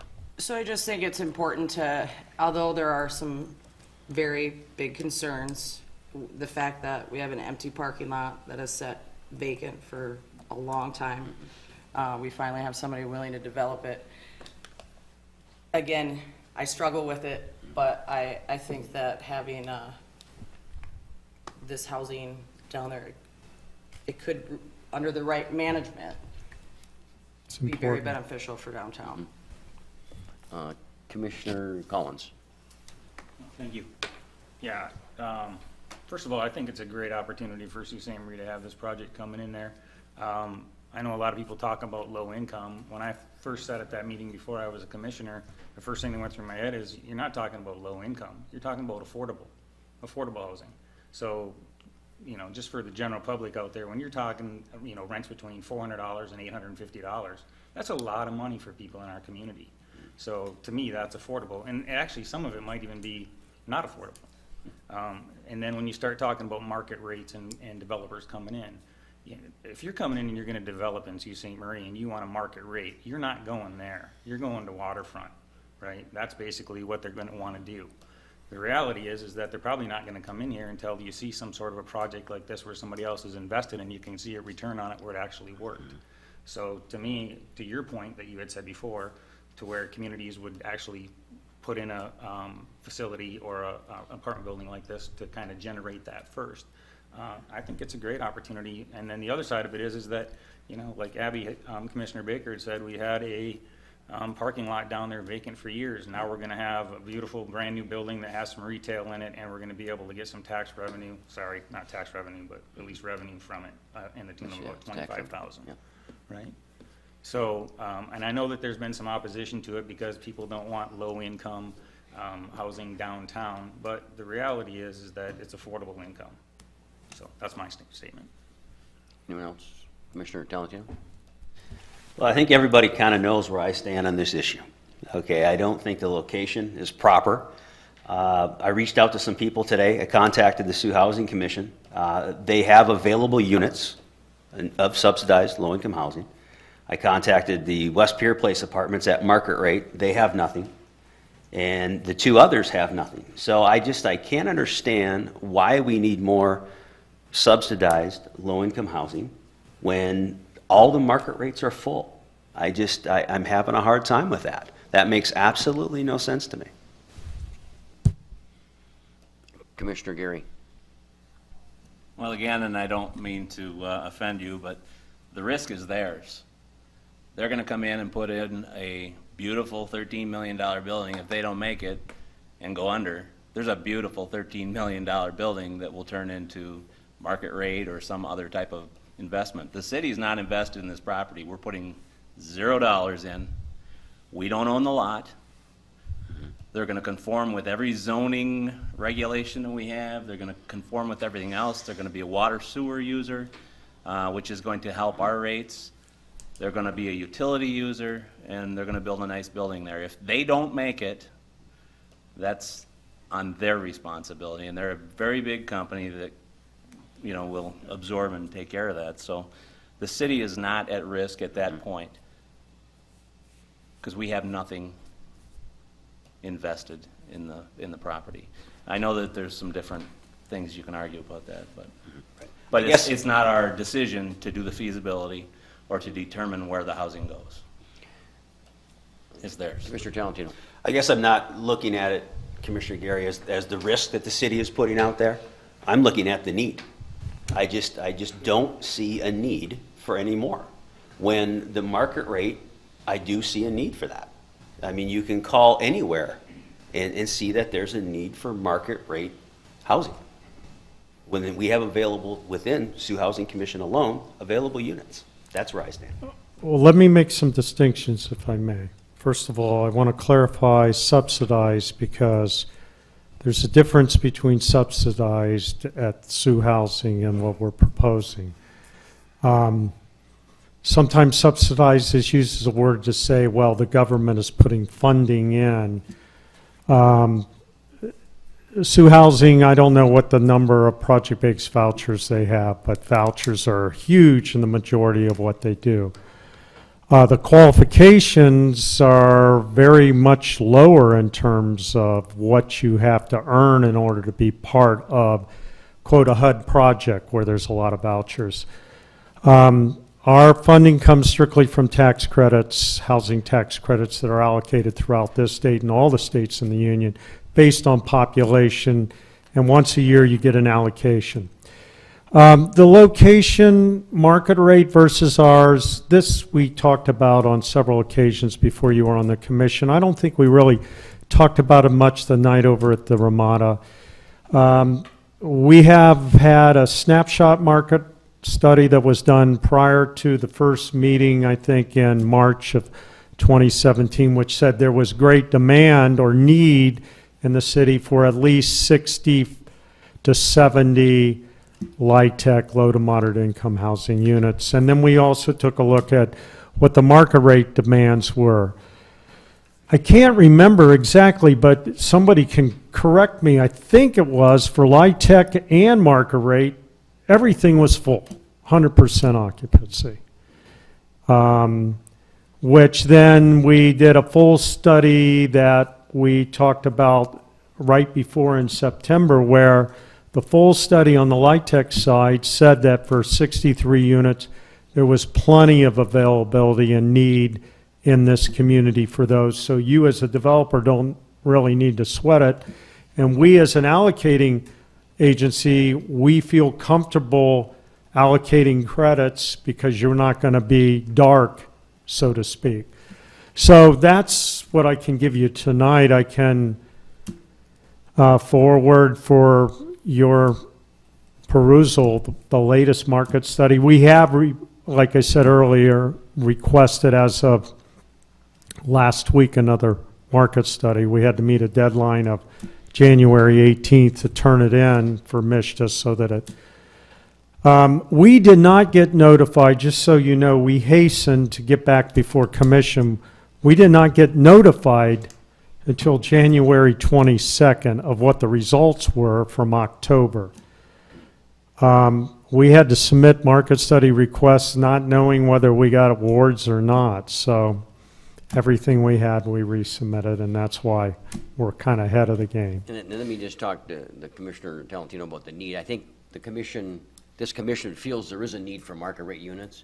But as studies show and experience shows that if you get a development, then maybe you get additional developments. And we know that with the discussion we started with several years ago about the Woda Group coming to town, all of a sudden there were 4 market rate developers in town talking to the city about possibly some additional stuff. So that does happen. So yeah, we all agree that the need is going to be for market rate units because that's what it shows. But also there's a need for total housing of, I think, 200 in the last study, 200 units a year for a number of years going forward of mixed kinds of housing. And when you say subsidized, these folks are not subsidized. These folks come in and pay their cash for an apartment. They are working individuals primarily, and maybe some retirement type things. So I believe public housing is a different situation, different incomes too. There are 10 units that have. That's the 10 units. That's the 10 that are at the 30% AMI. They have to earn that type. There could be a voucher for those 10 units to help those people pay the full 60%, but that is all that's on it. Okay, understand. Let's go to Commissioner Miller, and then we'll go to Commissioner Gary. I want to thank you very much for coming here with all the information tonight. Very nice. Thank you. Thank you. I was not here when this got started. Everything I'm thinking about and listening to is just what I'm getting here tonight, whatever. I believe there is a need for downtown housing. I believe there is a good benefit to the city. I think your location is horrible, and I would not be one of the families to live in that area. I just want to make that comment. So when we do vote on something, you all know where my vote's coming from. Okay. Okay? I think it's a terrible, terrible location. Could I say something about how cities like this get funded by MISTA? If there is a need, and I think most of us believe there's a need for affordable workforce housing. It is sites just like this that they're the only ones that can win right now because they're in walkable downtowns in central cities. And the goal is to keep workers and plant young families and residents at the lower end of the income scale to help cities have the people they need to maintain the shops or start entrepreneurial enterprises and not have to put the higher amount of their income into housing. Now, I can't change the fact that that's the only way you can win. And certainly if there was a better way to win, we would go to the best place to win. It's all about winning, and it's about other cities getting $13.1 million worth of investment if this city doesn't choose to go forward. Let me just also say that once a person has a unit or an apartment, if their lifestyle changes, they don't have to move out of the unit. If they better themselves, they get to stay in that unit. Now, their rents may fluctuate, or do they, depending on as their income changes? Well, their rents, first of all, I will let you, do you want me to answer it? Because Commissioner has a question too, or a comment. We're going to go to Commissioner Gary first, but I just want to make that statement. No, it is once they have qualified, everybody has to be certified for income, credit check, criminal background, landlord-tenant history to make sure, and we screen that way. Once they're in, the following year we recertify income just to make sure they're still working the way they said, and then after that there is no recertification. They can go above the 60% AMI.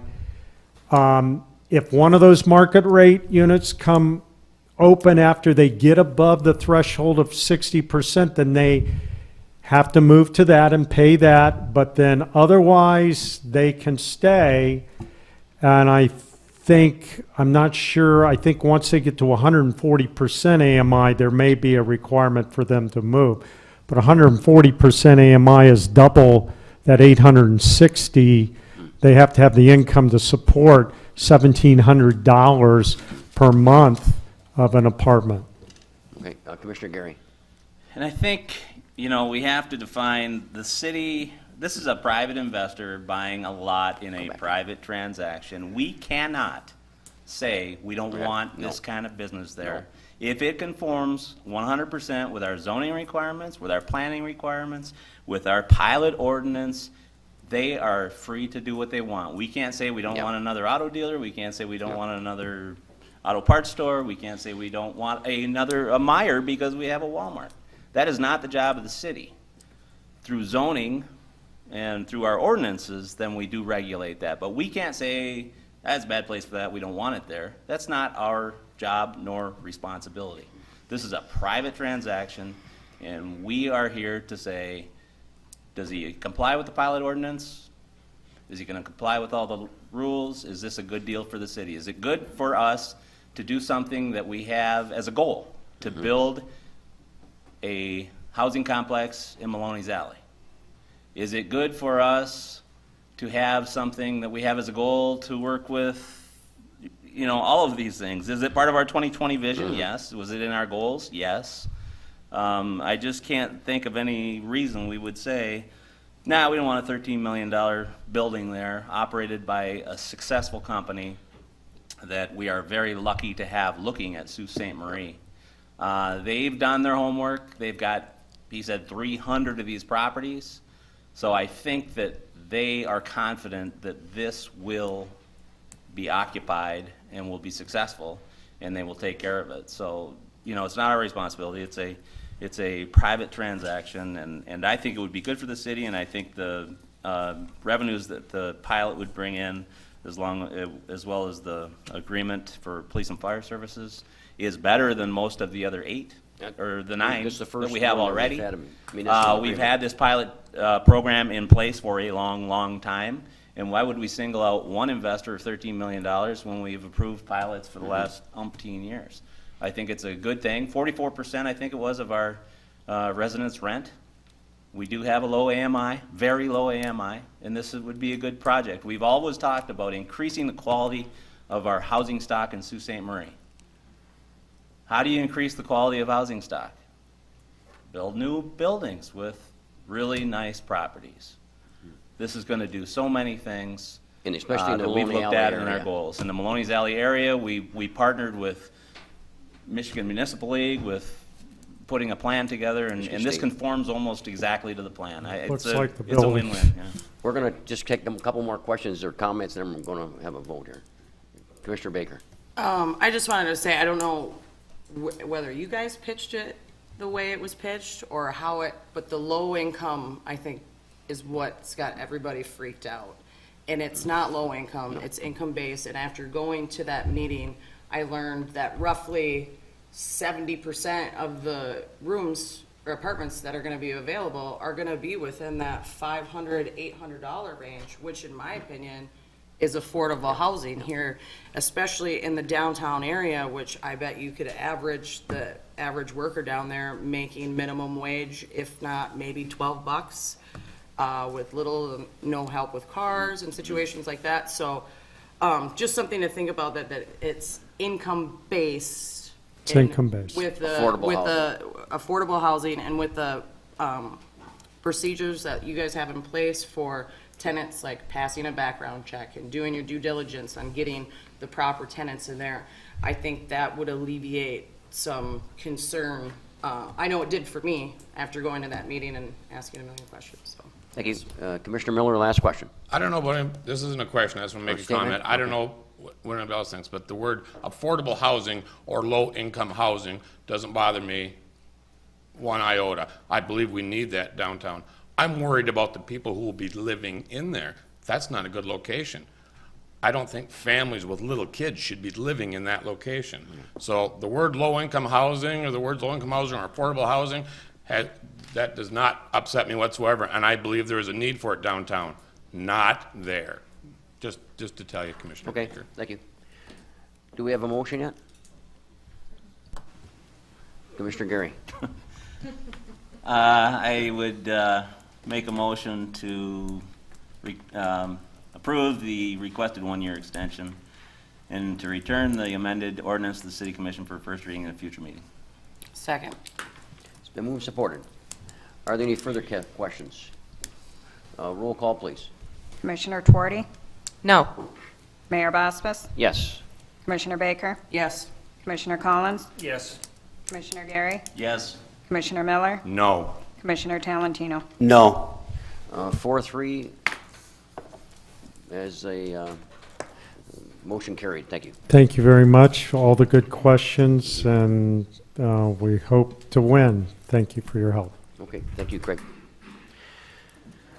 Okay, let's see, city manager report, item number 5. Thank you, Mayor. Item A under the city manager's report would provide for the award of a bid for the voice over internet phone telephony system. As the commission is aware, the fire station has been experiencing intermittent issues with its non-emergency phone system for over a year.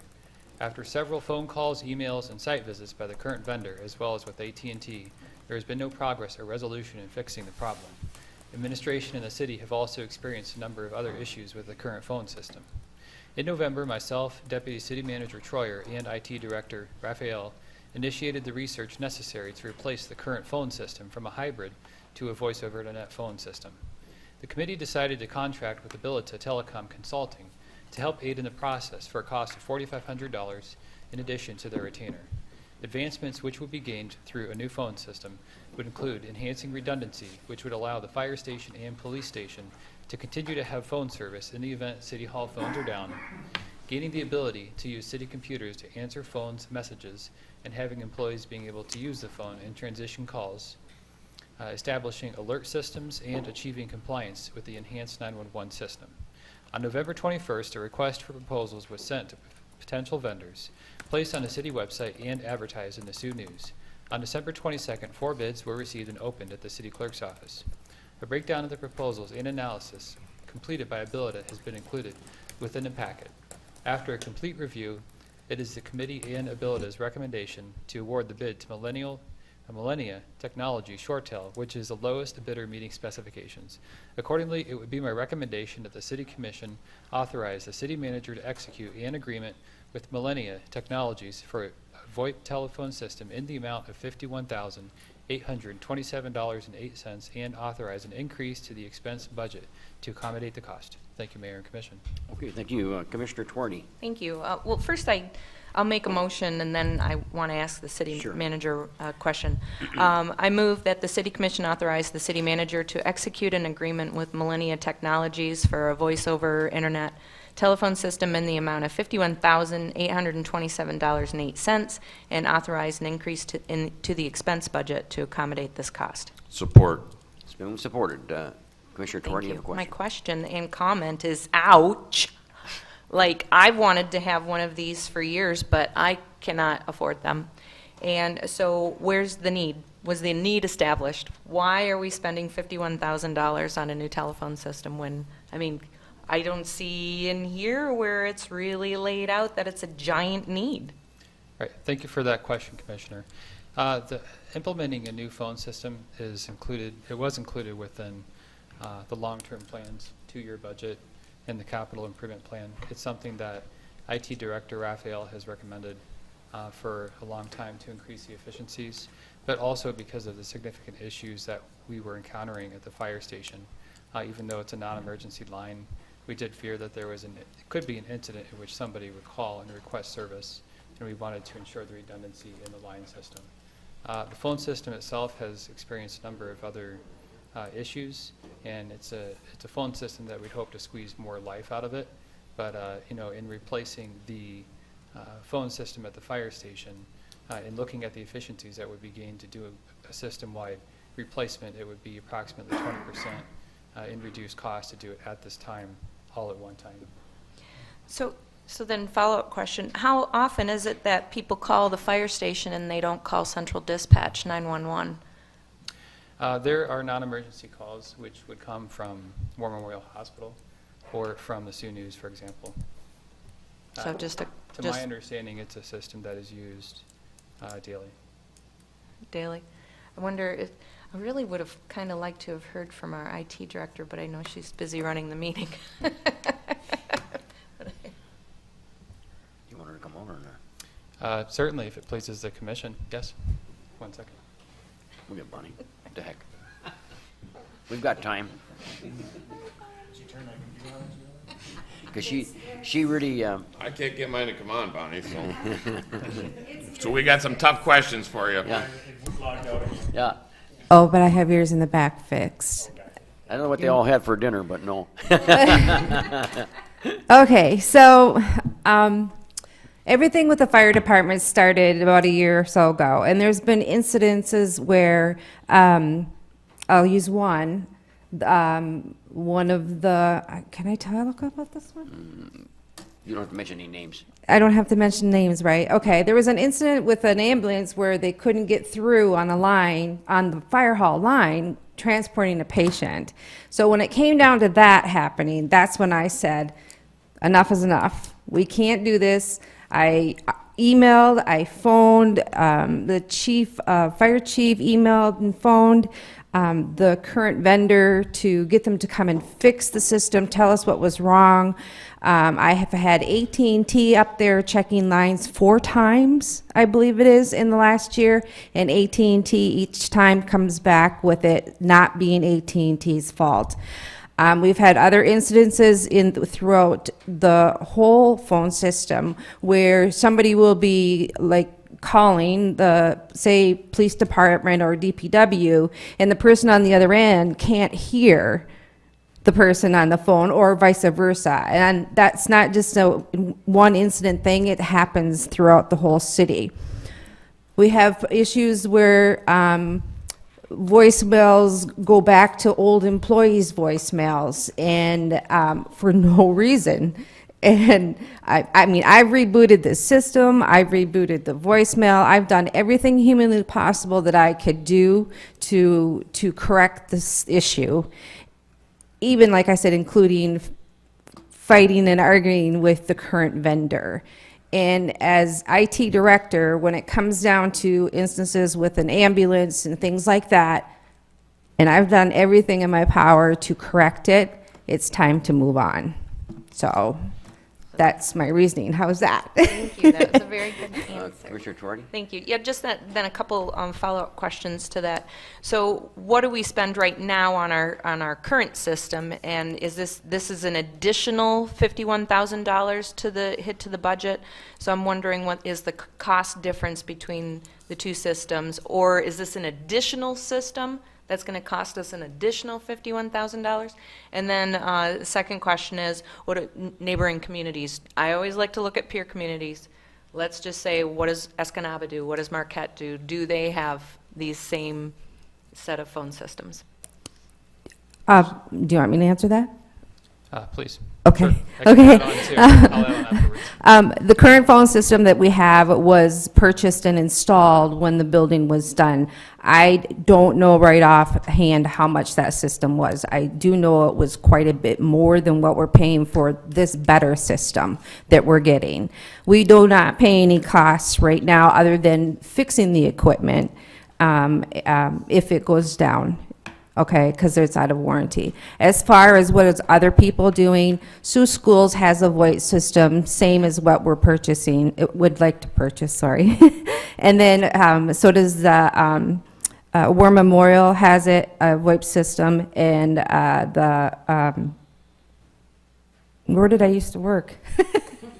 EUPISD, sorry. I'm like dead here. They also have a VoIP system, which is, I believe they have the same system as what we are purchasing too. So there's several people, industries or companies or whatever you want to call it within the Sioux alone that already have this system. Okay, so this is a purchase to install the system, and then what is the annual?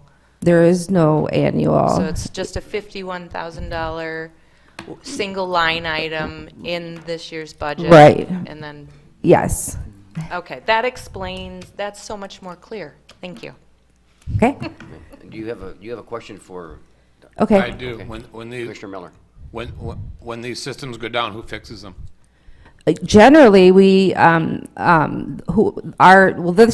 new vendor will fix them, and now with the new system, they'll just remote in. They don't have to generally send any tech up to fix them. And with the system that we currently have, it was supposed to be the current vendor that would fix them, unless a part is needed that is out of warranty, then we'd pay. But the maintaining of the system is there. Thank you. You're welcome. Okay. Any other comment, City Manager? You have anything additional? The only addition I have is that Dan Aylward with Abilita is here, and they manage a number of other local municipalities' contracts. But So- that is something that we had their input throughout the process. Thanks, Bonnie. Okay. Thanks. Okay, so do we have a motion in support? Okay. Any other questions? Roll call, please. Mayor Bospas? Yes. Commissioner Baker? Yes. Commissioner Collins? Yes. Commissioner Gary? Yes. Commissioner Miller? Yes. Commissioner Talentino? Yes. Commissioner Twardy? Yes. Motion carried, thank you. Item B, under City Manager's report, would provide for the award of a bid for the boiler at the water treatment plant. On this matter, DPW Director Morrow is planning to present to the Commission. Evening, Jim again. Good evening. Our two boilers at the water treatment plant were installed during its construction in 92, 93. They handle all the heat for the building.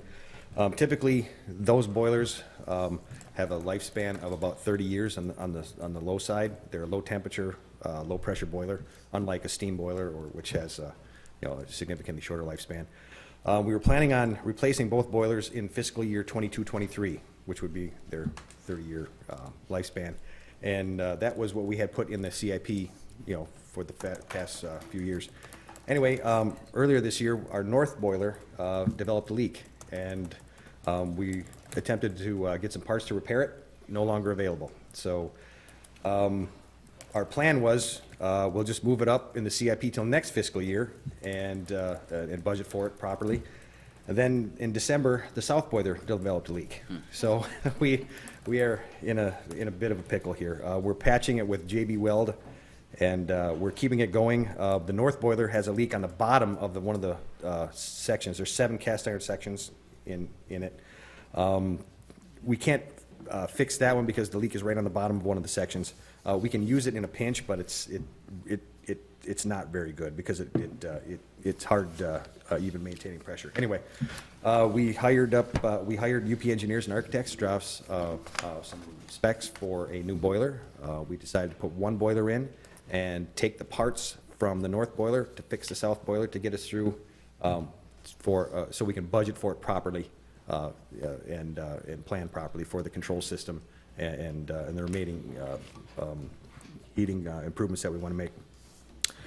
So it was on the fast track. We opened bids on the 25th, and we received 3 bids, one from Berger and King from Escanaba, Albert's Heating from the Sioux, and Dressler Mechanical from Marquette. Berger and King was the low bidder.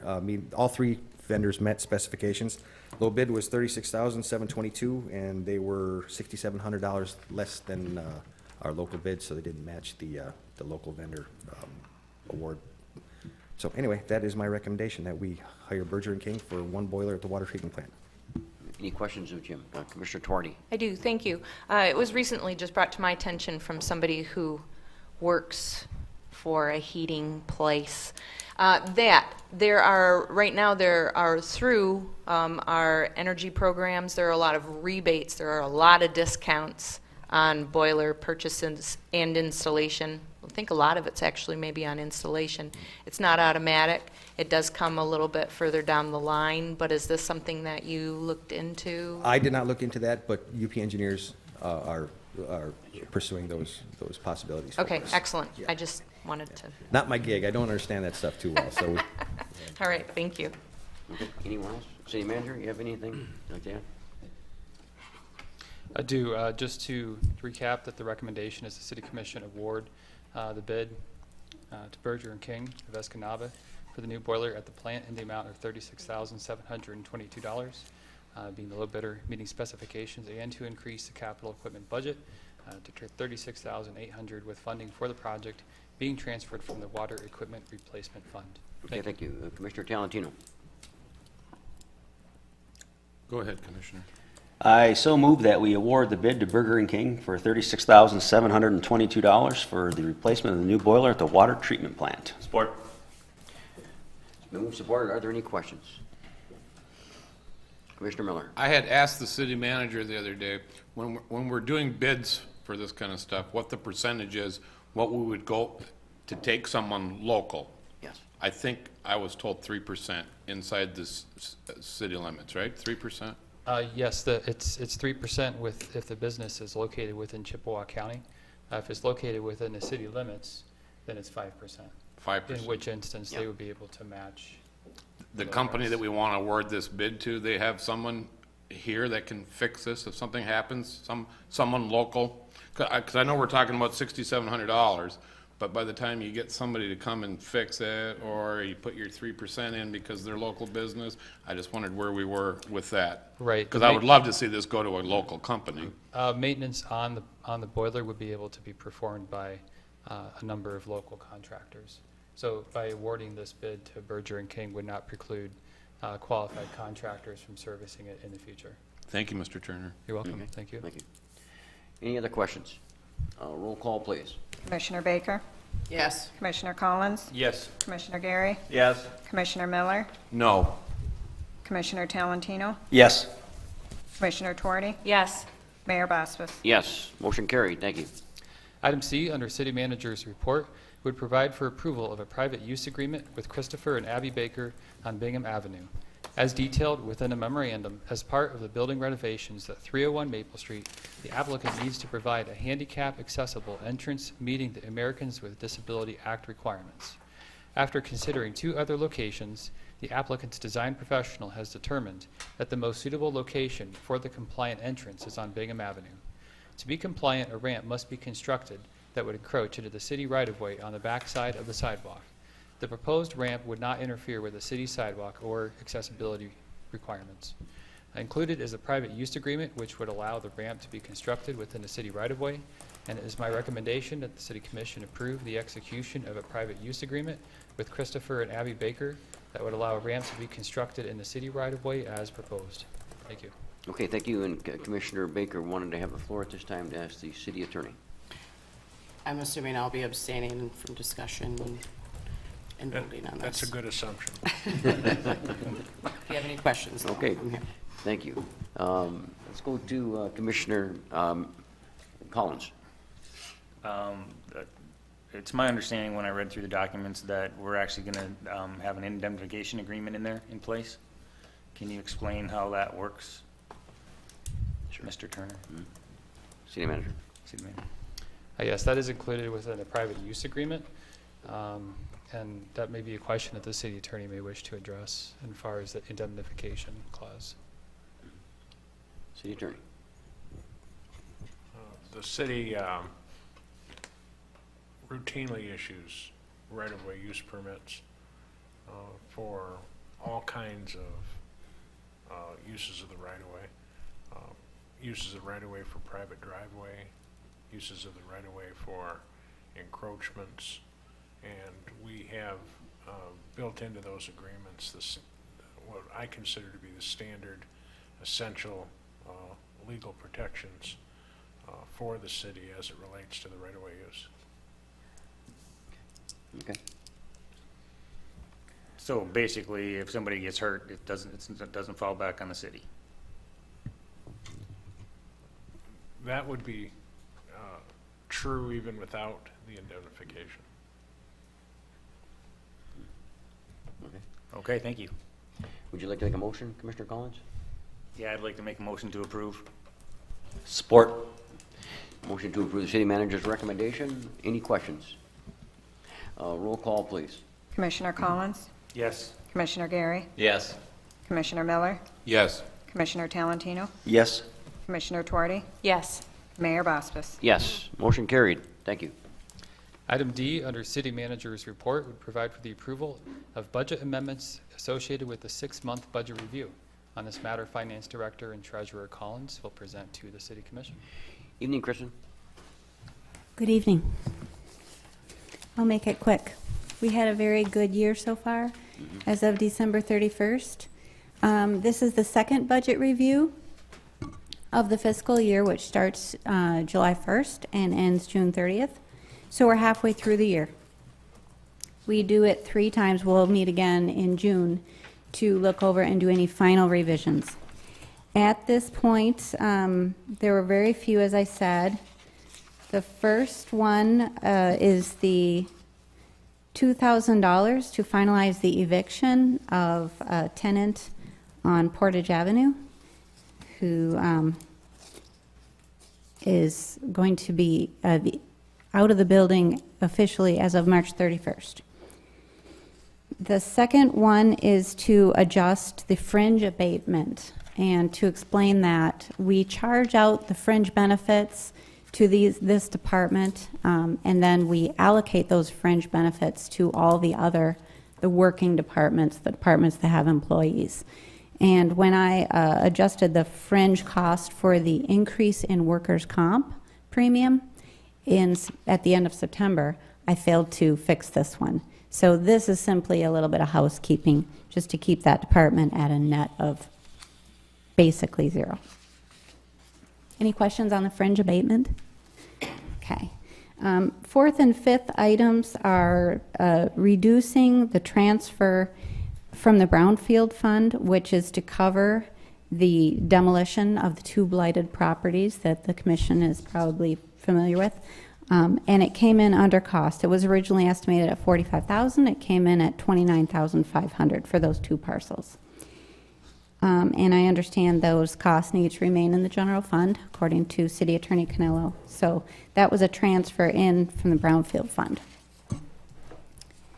The 6th and 7th have to do with tax revenue in the Local Development Finance Authority. That's our tax capture. I call it the LDFA. And that capture is very difficult to budget for. And when we were taking a look at it, we had everything in its rightful place, but things are constantly changing with regards to principal residence exemptions, which changes this tax capture because it's capture on school millage. So short story is that our revenue is going to be well below our original estimate. And so I'm requesting a reduction in the tax revenue of $13,300. Additionally, the state of Michigan distributes a reimbursement for personal property tax loss to do with their legislation that took away the personal property tax. And in this state mandated distribution, it takes the districts that are capturing a lot and it gives them a little bit more, and it takes the districts that are not capturing and it gives them nothing. So I'm requesting a reduction from a $4,000 budget to 0 on that.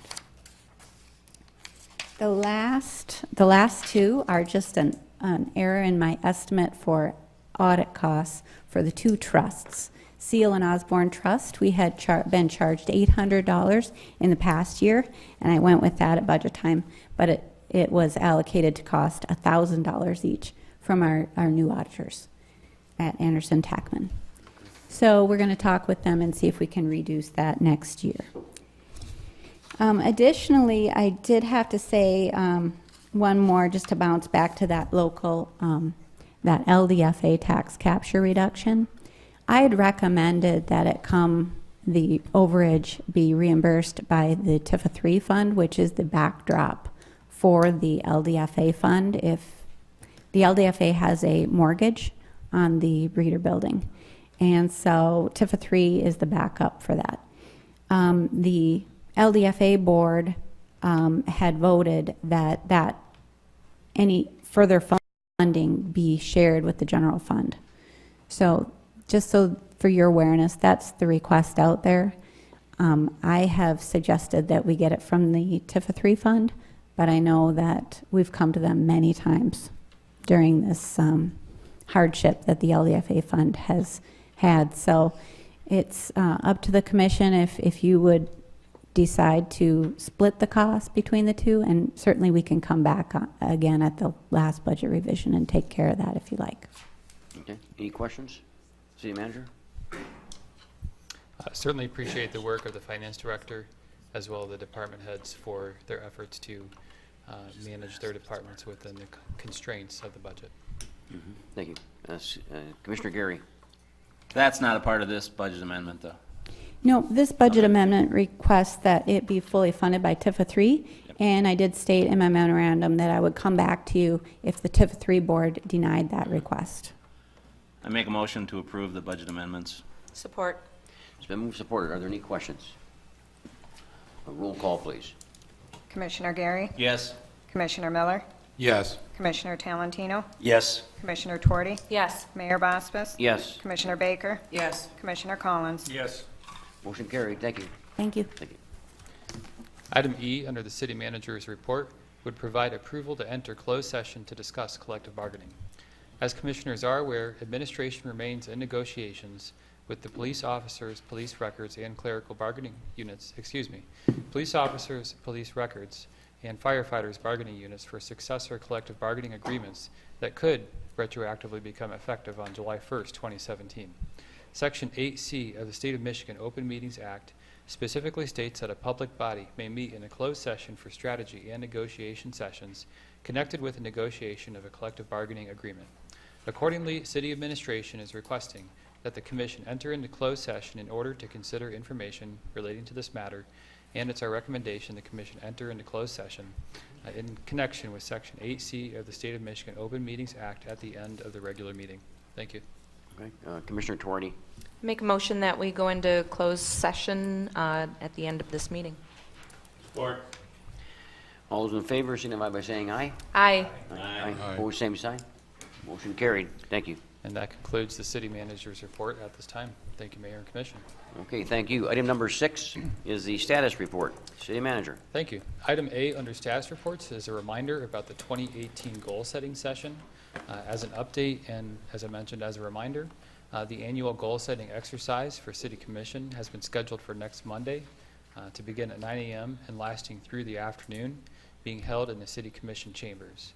The administration appreciates the members of the City Commission taking the time out of their busy schedules to attend the goal setting session.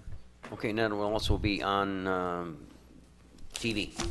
So the Charter 1K, Charter Cable 189 channel.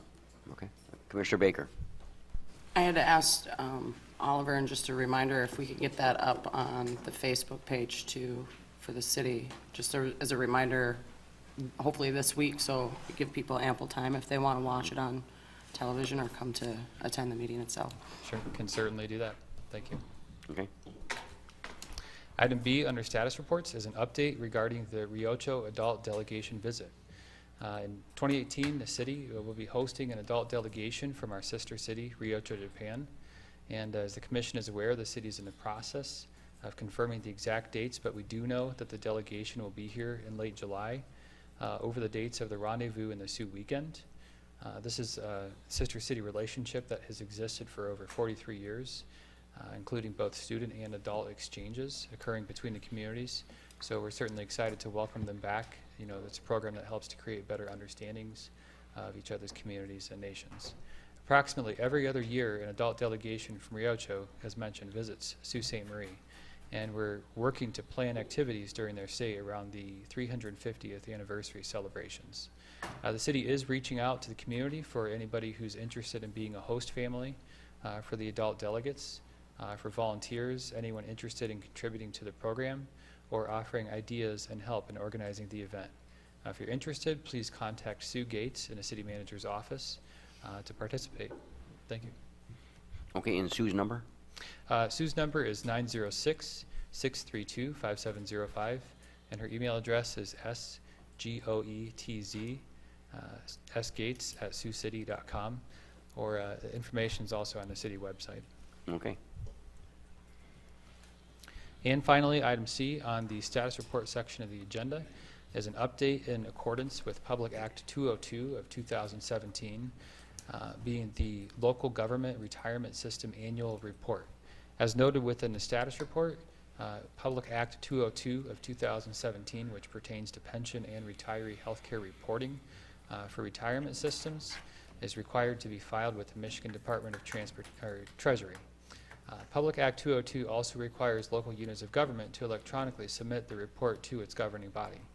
This information is available for review by the public, and it does provide details regarding the city's 2 pension funds, the Police and Fire Pension Fund and MERS, and its 4 public employee health funds. The MERS fund and all PEHP funds are currently over the 60% funded mark, which is important within the legislation, and the police and fire pension is currently under GASB standards at 50.6%, which does vary from the annual actuarial evaluation performed by the fund actuary, which shows it to be approximately 56%. Under the legislation, it would fall under the underfunded status. However, the state treasurer and the Treasury Department would review each locality's progress that it has made to bring pension plan fundings up, and we feel that the actions taken by the city in the past 4 to 5 years would positively reflect any type of review for that. Thank you. Any questions? Commissioner Twardy. Yeah, thank you.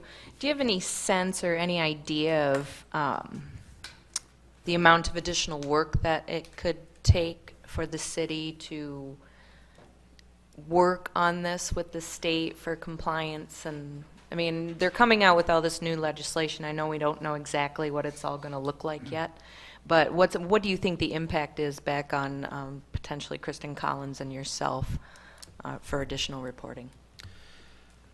Thank you for that question, Commissioner. I would anticipate the additional reporting would depend on the level of detail and information requested by Treasury in response to the current funding status of the Police and Fire Pension Fund. I would expect that a solid comprehensive report would likely take on the order of anywhere between 6 and 10 hours to send to Treasury to proof to possibly answer follow-up questions. So between finance director and myself, you're looking at a day or day and a half worth of work, and then of course the opportunity cost, which come when staff time is directed more toward reporting as opposed to enhancing services. Okay. Thank you. Yeah. Okay. Any other questions? Commissioner Collins. What are the potential outcomes as far as that they might come back as far as for solutions to remedy the situation? Thank you for that question. Under the legislation, the locality is, in certain circumstances, would be required to prepare a corrective action plan, and that corrective action plan would be reviewed by a 3-member panel that's established under the legislation. They would provide feedback on that plan. Based on my understanding of the city's stable fiscal condition right now, if it were to be reviewed by Treasury, I would anticipate that any information we submit would be acceptable to the department. However, until they review it, I would not guarantee that, but I do feel that they would positively view the progress the city has made within the past 4 to 5 years. So is it possible that they could either A, have us put money in from the general fund to cover it, or that we would have to go out and increase the police and fire tax? I don't know exactly what the tax is called, but I know that it was approved. Based on my understanding of the authority of the state of Michigan, with local units being components of the state, they would have that authority under certain conditions, which would mean that the city would have to be in significantly dire financial conditions. We are not close to that point at this time. It's currently stable. I do think that there would be some worst case scenario with our current funding level, some negotiation with Treasury. There is a certain amount of time that we would be able to submit responses to their responses on a corrective action plan. Okay, so basically based on our financial condition and the stability of it, that's why we're probably going to be okay. That's my opinion, yes, Okay. Commissioner. Well, I like that opinion, Yeah. so let's hope that happens. Anyone else? Kristen's coming to the mic. I just want to let you all know that you'll see this again, because I just found out sure. this afternoon that we have to submit for MERS a separate one for the EDC, another one for the DDA, and then the city has to be redone to subtract those two entities. So add a couple hours for both me and the auditors, and you all to review it again. Thank you. And that concludes the status report section of the agenda. Thank you, Mayor and Commission. Okay, item number 7, matters presented by the public. Is there anyone in the audience like to make a comment at this time? Thank you all for your attention. It's been a long meeting. We'll move on to item number 8, matters presented by the City Commission. Commissioner Baker. I'll make this real quick. I can't say enough the testament of the volunteers in Sault Ste. Marie for the I-500 and what it takes to make this kind of event happen, not only from up at the track, but I need to give a shout out to our service industry here in Sault Ste. Marie that accommodates all the influx of massive amounts of people coming in, whether it's the restaurants, hotels. I know my staff worked their butts off this weekend. Long days. Most people don't have a large staff in our area to accommodate that kind of thing. So big shout out to them. Justin Nepper, Lindsay Ellis from the DDA with the pub crawl and the safety and the taxis and coordinating all that, to Mary Jo and the parade and everybody that came out for the Youth Advisory Council breakfast at Maloney's. The kids raised over $1,000. A little touch and go there for a little while with that, but it turned out pretty well. So again, just thanks to all the volunteers and all the people that make it happen every year. It was an awesome weekend. Anyone else? Commissioner Miller. Exactly what Commissioner Baker said, and also to Chief Riley and the police department for keeping everybody safe. It was, I don't think you had any incidences. Everything was great. You ran everything wonderful on your end. Thank you, Chief.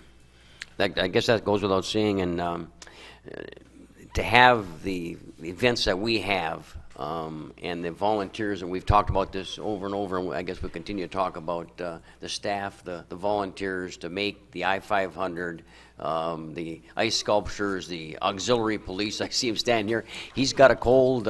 He was up at the track for probably 13 hours or so. The young man, getting his law enforcement degree from Lake Superior State University. And just the amount of camaraderie and the good feel that you have, and people come up here because of how they're treated for the most part, along with the event. And it was tremendous, another tremendous weekend, and those weekends continue to pile up as we become a more welcoming city. And I think over the years you've seen the amount of activities with the Sioux events, the chamber, the Convention and Visitors Bureau, all of these welcoming things to our community, and it only helps everybody in the community, along with the businesses, the citizens, and the employment opportunities. So it takes it takes a whole cadre of people, as we all know, and we certainly, as a commission, as a city administration, and the rest of the people in the community, continue to support each other as we go forward, because it's only going to get better as we do that, and it's certainly working, and we appreciate all the efforts of everyone. With that, Commissioner Twardy. Just one more quick comment back to the voice over internet phone system. I just received a message from Chief Labani, who wished he could have been here tonight, but he has the flu, or he is home really sick. And he just said it is not unusual for the city of Sault Ste. Marie to drop 20 to 30 calls a day in our current system. That's why we're getting a new one. So I just wanted to get that out there, so that in case anybody in the community was still questioning that. Okay. Commissioner Gary. It is my pleasure to make a motion to adjourn this meeting. Support. All those in favor signify by saying aye. Aye. Opposed, same sign. We are adjourned. Thank you.